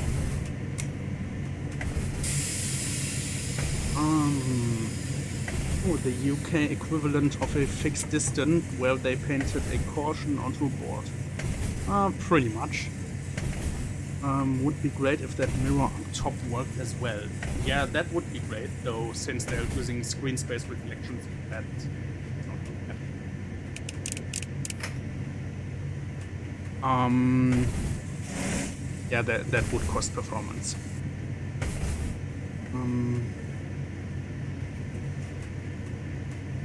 So yeah, I mean, Unreal should be able to do it, and I don't know. I mean, honestly, it's better than nothing.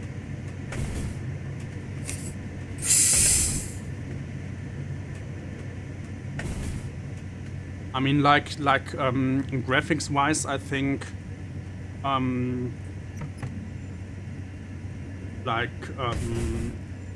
it is I would say it's a miracle that we do even have a high graphics train simulation game like Train Sim World that is still this realistic. Since yeah, Trains isn't really that realistic when it comes to simulating safety systems, and basically all other train simulation games that are realistic, they got shit graphics. So those got graphics where the windows of the train are only painted onto the texture.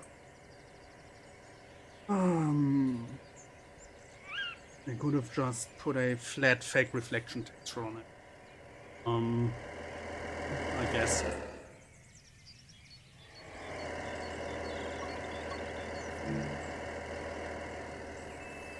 VW Golfs, yeah. Trains was originally supposed to be a model railway simulator planning tool. Yeah, basically, though, I think since then they pretty much changed tracks to be a full train simulation. Like, model railway parts has only been like thing in Trains Model Railroad 2017, and since then, yeah. I mean, you do have other games like EP that stayed true to being only a model railway simulation, and it really shows the technical limitations. Like, for example, fixed route sizes, or just in general the way the game works. Yeah. So honestly, Trains has also been getting pretty realistic. Like, simulation-wise, it's alright. You do have the option to model safety systems with the session rules, and like graphics-wise, it is pretty okay. I mean, it could use some more optimization, but other than that, it's pretty decent. If we still got time after this run, I might show off a bit of capacity patience, and I'd also go patience on that program.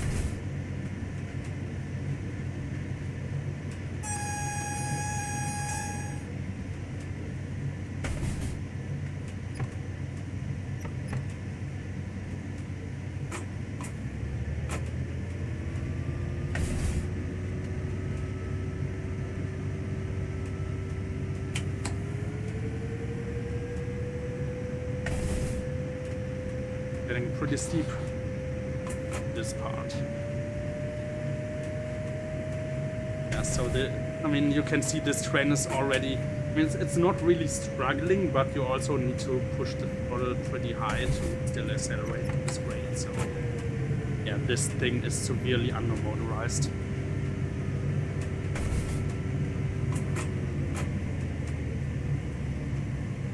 You especially see it on routes like the Left Rhine Railway, where this train is also enabled, and you basically you can go its top speed of 120 kilometers per hour, but you need like 10 minutes to reach that, and that is without a gradient.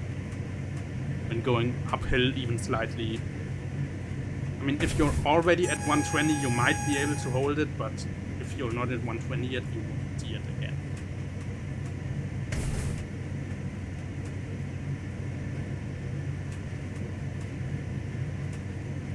When I first properly looked at the Niedertalbahn in Trains and saw that it has the HL signals, I thought, oh, this must take place in what was East Germany. No, this is set in S, which is West Germany, and there were never any HL signals on this.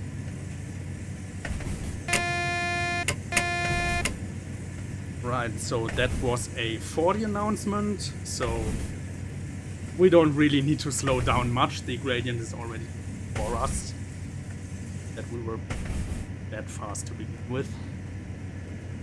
Although I do appreciate that the HL signals are in Trains.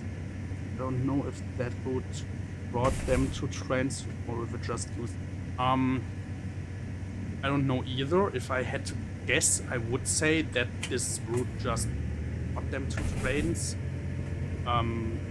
Since, I mean, the most likely thing is that they were created by someone and then put in TLS who just wanted these German signals. Right, so there's our 40 and stop it.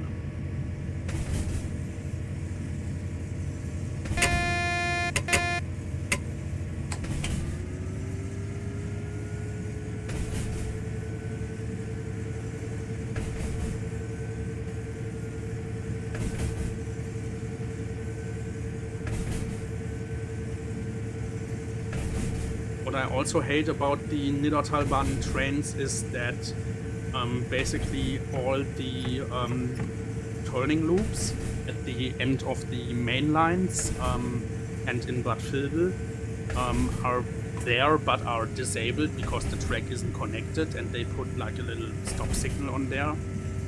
And especially in Bad Vilbel, this is weird because they added the turning loop there specifically for the Trans-Signal Era version of the route, just to disconnect it and have it unused.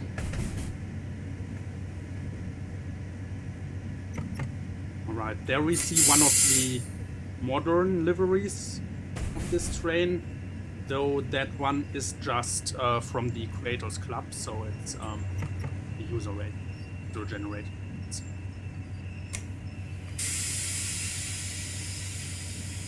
Which also means that it's a bit buggy since Creator Club liveries they don't render properly. Don't ask me why. I don't know. I think they might be a little bit less glitchy on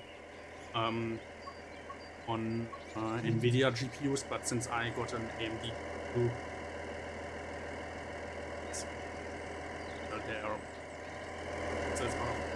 I don't know. It's on in the beginning when the feature was released. I couldn't use it at all. It just crashed my game. So I'm glad that it's even working.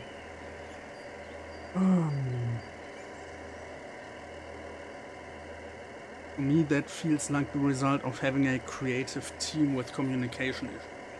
Yeah, probably. I mean, I don't know what was going on, but probably just that. Looks lovely though in PB Verkehrsrot.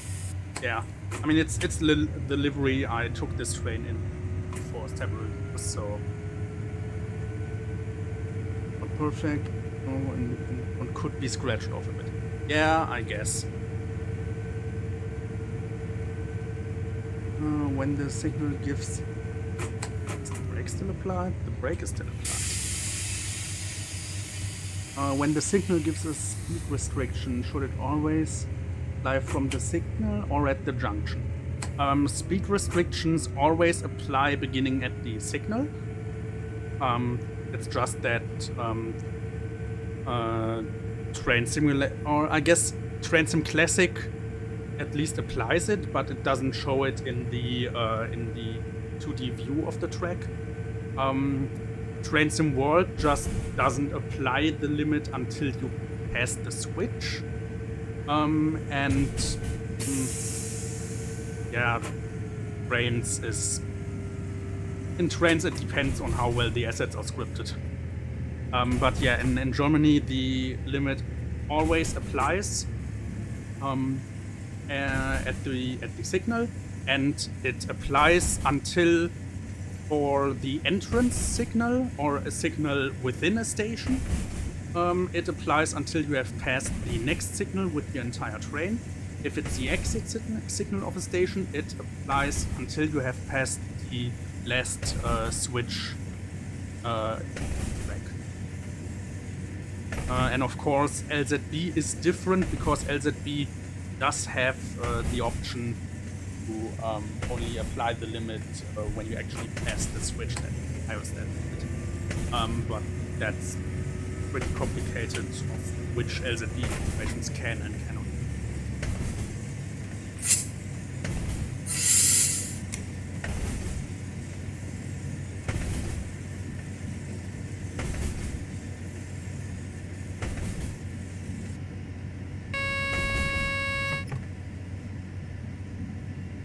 Hello, Ronny der TF.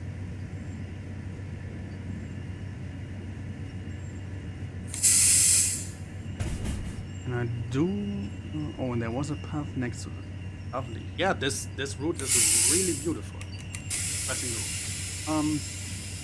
Do really like the Baureihe 628's large front window too. Yeah, this is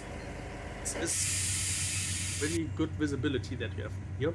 And can also look through the door into the app if the curtain is, which it usually is, sadly.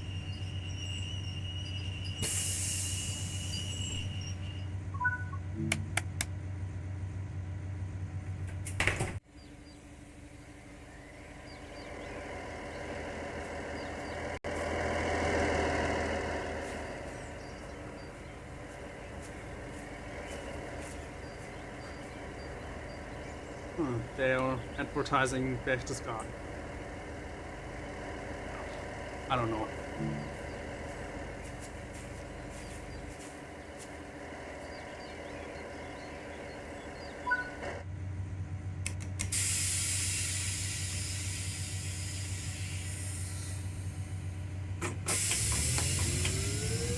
Right. Right to timetable. Probably not gonna be able to do it because the timetable on this route is pretty tight. Yeah, Berchtesgaden is supposed to be pretty lovely, but I don't know, haven't been there myself either, so.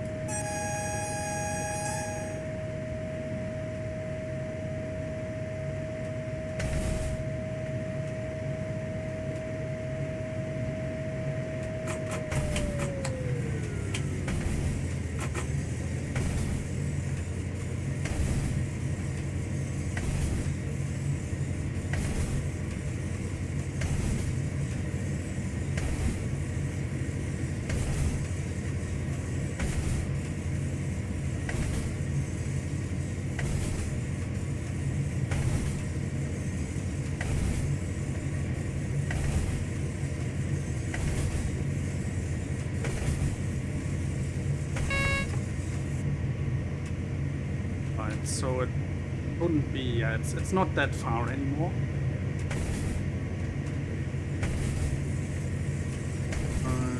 Also a blindfolded door behind the driver for potential privacy. Yeah, you got these curtains that you can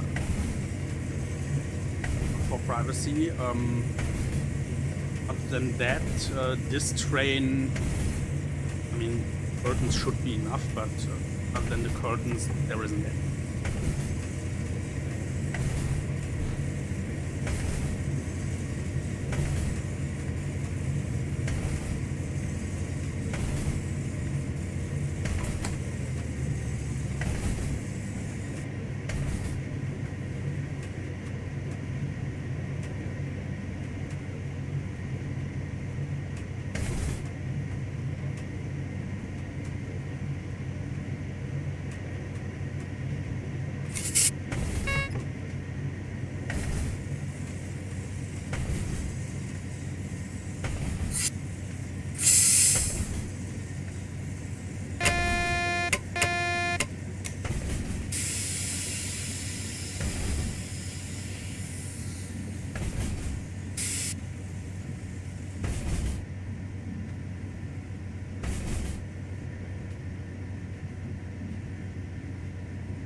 The curtain is mad lol. Much prefer my little button to make the glass milky.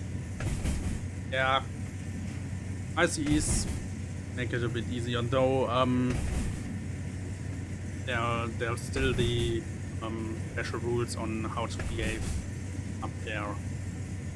So the passenger, since it's still milky, not really okay.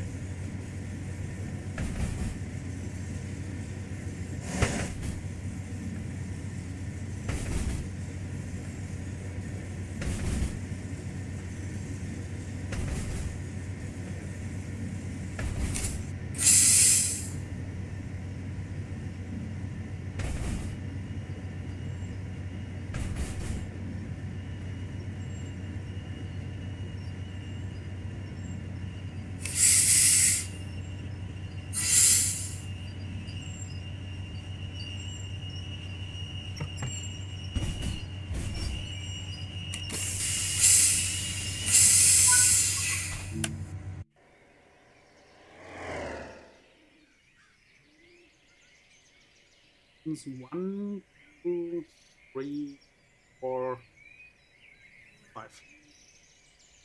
Right, shouldn't.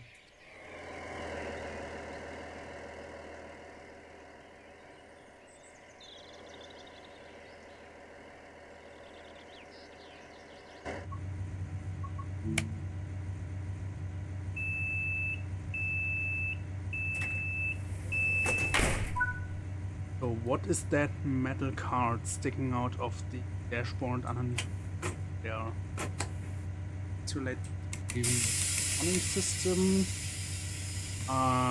Underneath the microphone. That one.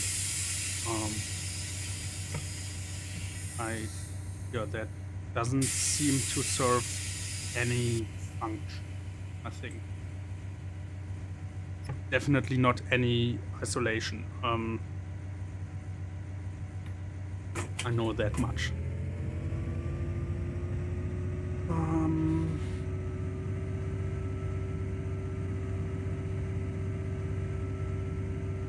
I usually have them open anyways, but especially at nighttime it's much better than to have little, like, yeah, I can imagine that. Probably pretty annoying. Have you ever driven this 628?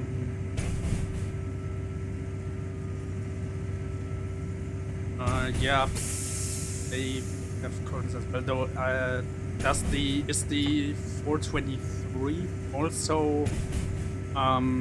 Does it also have a transparent door to the passenger room? I don't know. I've never been on a 423. I've only ever been on a 422, and those don't have a window, or they have pretty sure it's like black glass that you can't see.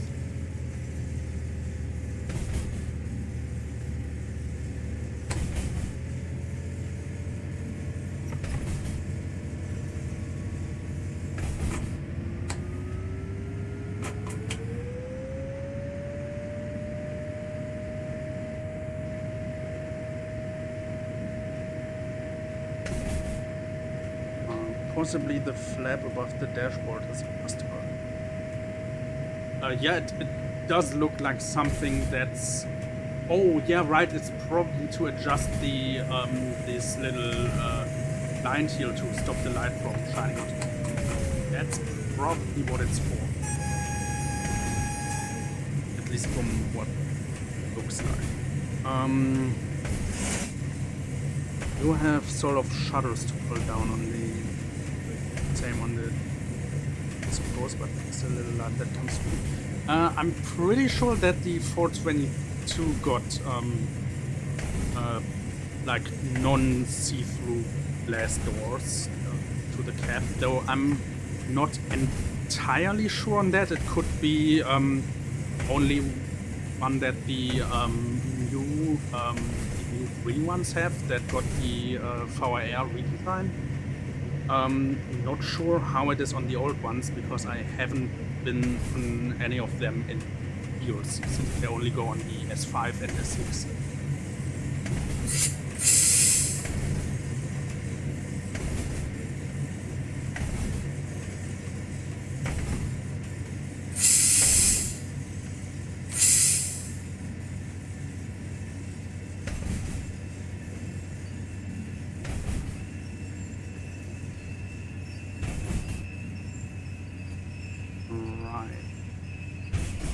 So,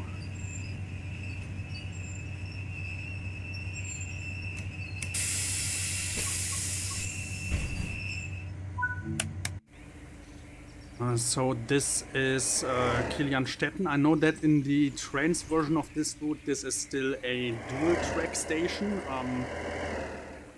Pretty sure that they like just ripped out the second track at some point, considering that the trains version is based on the 1960s track layout and this version is based on the layout. Could be. I'd have to ask around myself.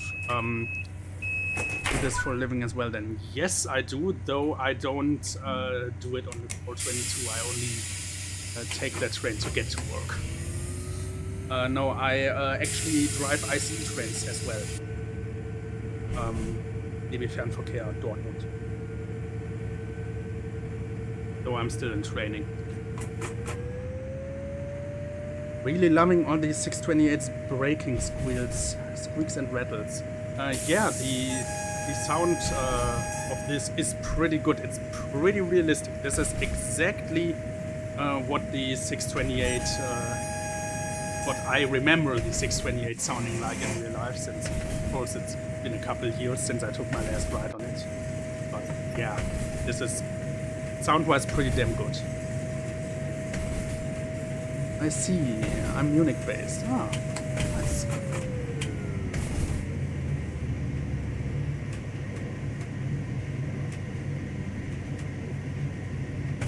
I don't know, I think, if I remember correctly, there are plans for us to drive trains from Dortmund all the way to Munich once Stuttgart 21 is finished. Would involve us taking a break at either Frankfurt or Stuttgart and then driving a train to Munich and then spending the night there. So I don't know if they're gonna go through that planning. I hope they don't, because yeah, overnight shifts not really something I'm looking forward to, honestly. Yeah. Yeah, hands-wise here. Yeah, I don't know. I hope they don't do that, but they might end up doing it anyways. I mean, honestly, I'm not gonna stay in Dortmund forever, so...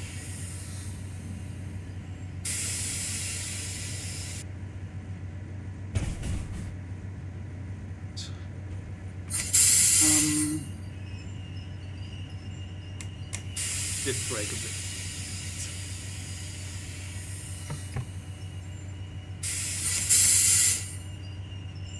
Overnights are quite fun, cause you end up in a hotel most of the time. Might in Dortmund. Yeah, I mean, I guess it depends on the timings.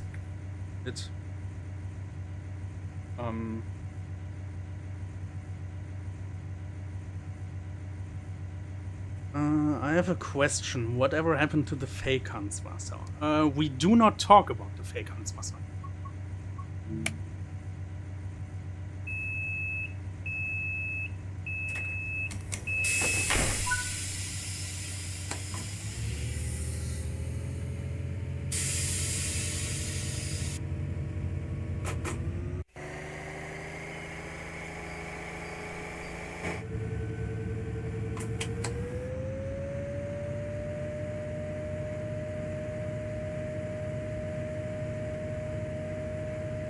So I think just 2 more stations? No. It's now the real Hanswasser. Ah, pretty sure he isn't.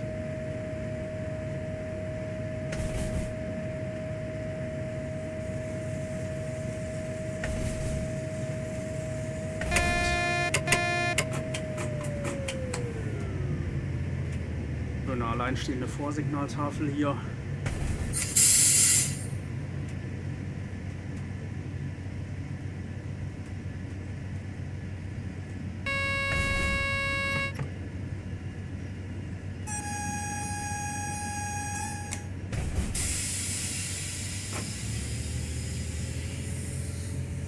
Yeah, that was one of them. Basically, wasn't worth it to put an actual Vorsignal here, so they just put up the sign.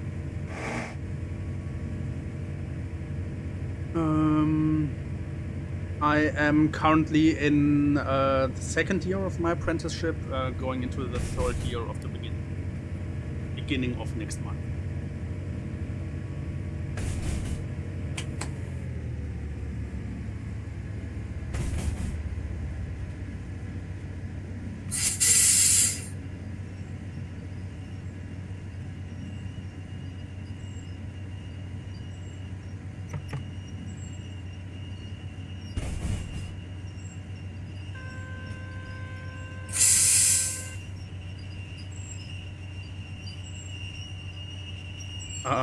No, not gonna try to shortcut it.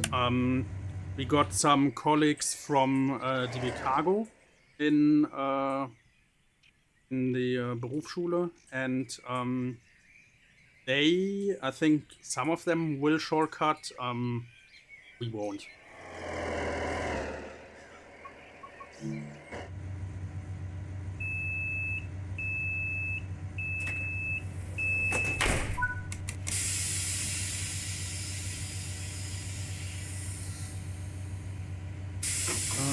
Are the signals with arms called form signal or is that something else? Yes, these are form.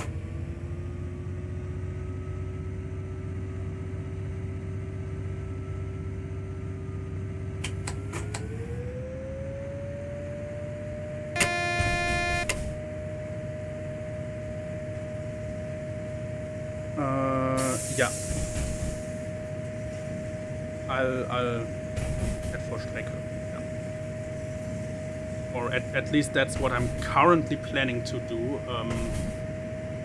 The thing is that Dortmund is known for its really bad shift planning, so I might end up going down to Dortmund BBF. I don't know. I mean, I still got time to decide that. Oh. I've seen them, but never driven any route that uses them fully. Yeah, they've basically been ripped out wherever. So they basically only remain on branch lines like this, and then on some main lines, but only for short sections, like when going from Frankfurt to Mainz, you have them at, or what is that, the Opelwerk, wasn't it? Well, they still got the form signals. Munich is always looking for new drivers. Good shift planning too. Yeah, I might consider it. I don't know yet. Thing is that Munich is very expensive to live at, so, and of course I don't really want to be too far away from my family. I don't know. I might end up going to the Radio or maybe some private company. I'll see.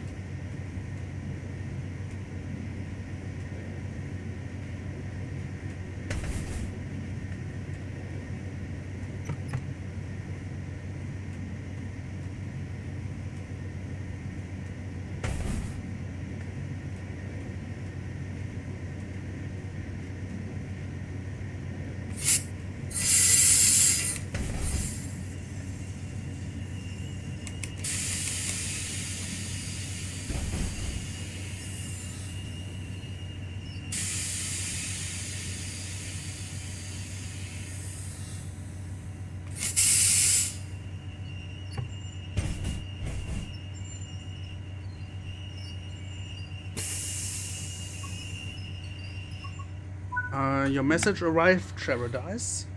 Both of them.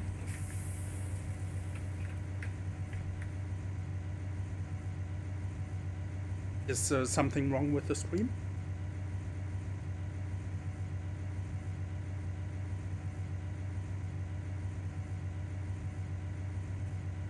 It's okay, alright, yeah. Was already afraid that it might be buffering again.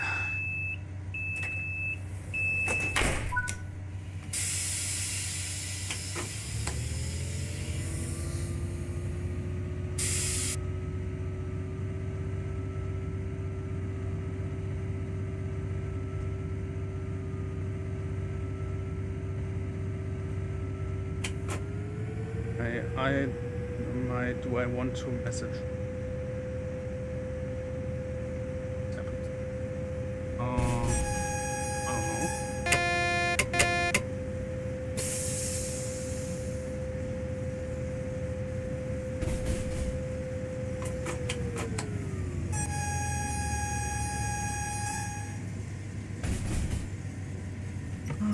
And I wanted to test if it was because of using /me, but it wasn't. Can use /me? Okay, I guess that's what's making the text cursive. Never used that feature. Last one before the test ones was the I just saw. Ah, alright. Do I want to know why they get?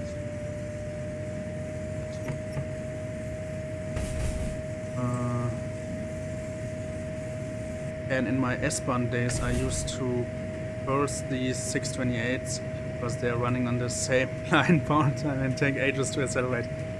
Yeah, they. I mean, honestly,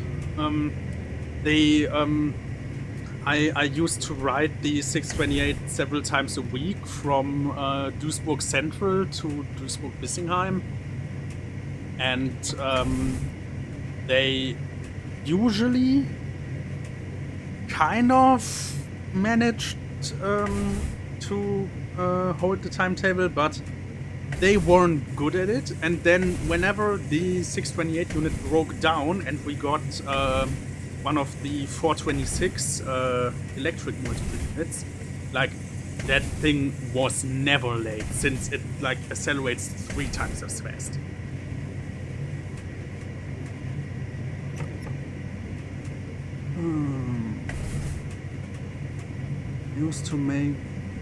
Used to make the text username colored, but I don't know, I don't really spend that much time on Twitter, so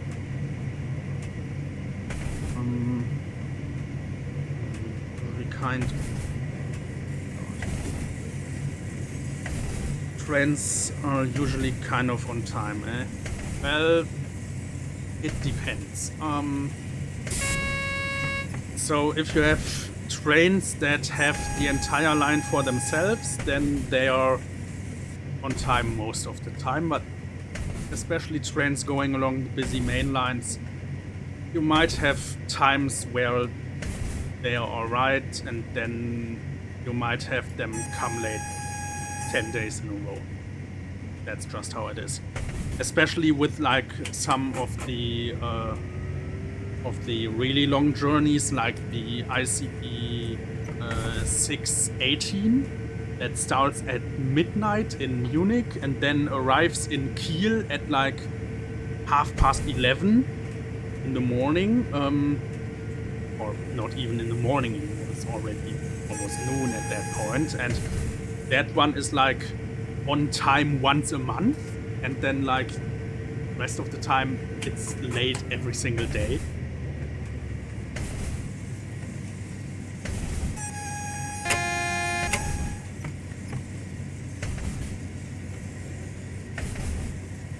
I will read chat in a moment. For now, I don't want to mess up having to fulfill.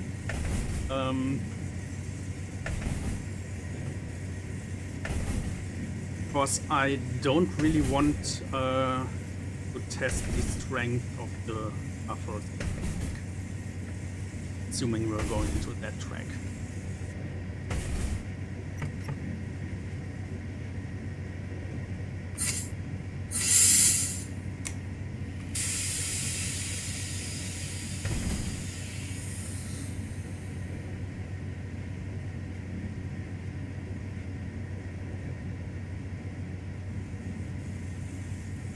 Was a clear announcement, so we should actually be going on to the next track.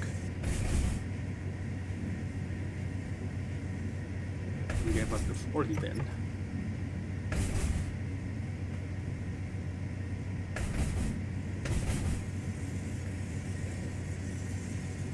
Oh, no, we are going on to this track.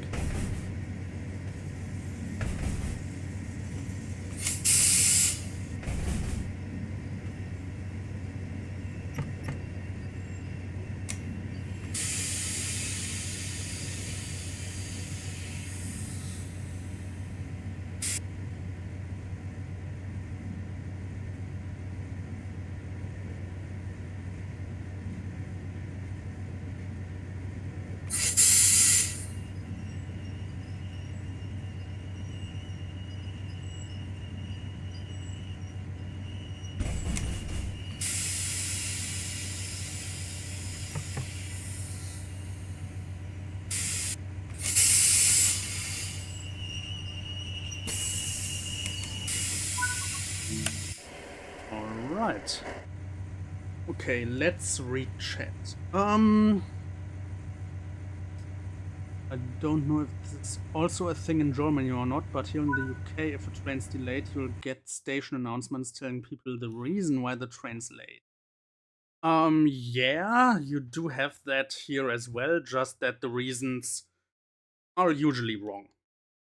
Or I don't know. I mean, yeah, it's been getting better. In the past, they usually always used the um delayment in general service announcement. They have been getting more specific, though they are not always truthful about it. So I don't know.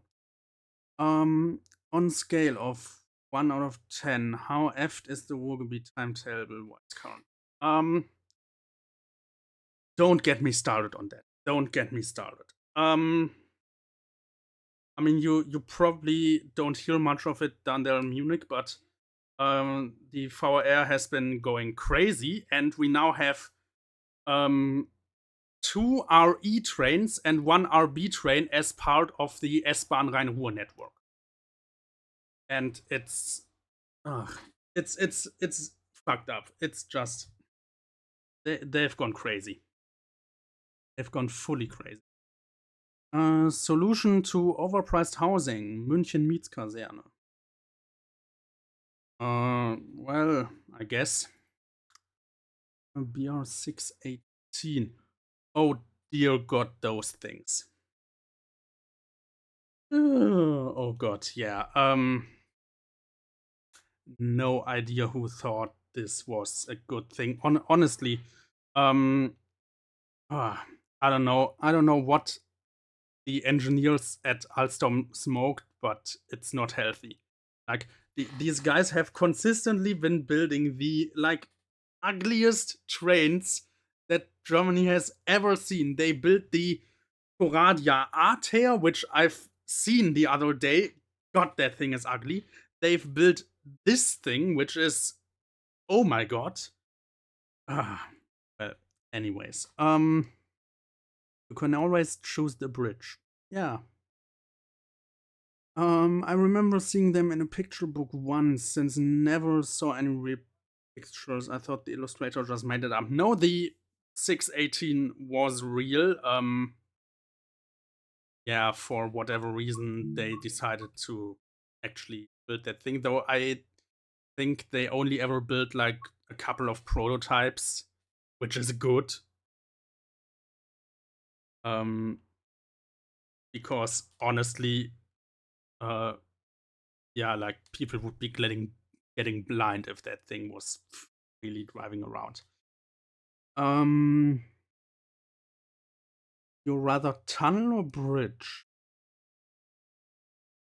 I guess you generally wouldn't have soggy, rivery, muddy ground.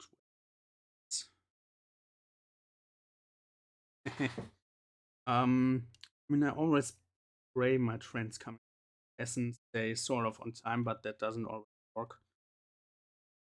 Well, I mean, honestly, the Essen ICEs are like the least problem here in the. Honestly, it's. Anyways, let's switch the topic. The 618 looks as though it's supposed to be level, but they ran out of money for the second level. Yeah, kind of. Or 12 does off. Massive here does a little bit. Well, thanks for the stream. It was fun. I've learned a bit about PZB. Well, that was kind of the goal. Yeah, it is sadly that you don't really have much opportunity to use the full feature set on most routes. Since on most of the routes, it's generally you have to enable PZB. You use it like twice when departing a large station. You then use it once on a station in between, and then you run for 20 minutes without touching it, and then at the terminus station you use it for like 2 or 3 times. I mean, then again, that's kind of how it is IRL. 1. Enable PZB. 2. Zwangsbremsung. 3. Quit. Yeah, kind of. I mean, when distracted, that's usually how it goes for me as well, since yeah, I don't get very far when I'm that distracted. Or lack of profit. I mean, it's partially wrong on many routes regarding the Überwachung. Honestly, it's in Transit World, it's fine actually. It's about what you expect from, or it's honestly, it's even a bit better than I expected it to. Of course, it cannot compete with Suzy or real trains. So yeah. So I have been streaming for 2.5 hours. So I guess it's time to call it a day. I will probably be streaming more in the future, especially since I invested all that time today to actually properly set up OBS again. Yeah, so I'd love if you join me again in the future. And I hope you have a great day. I'll read chat one more time. By getting into 1000 hertz, then another 1000 hertz, it will always restrict you to.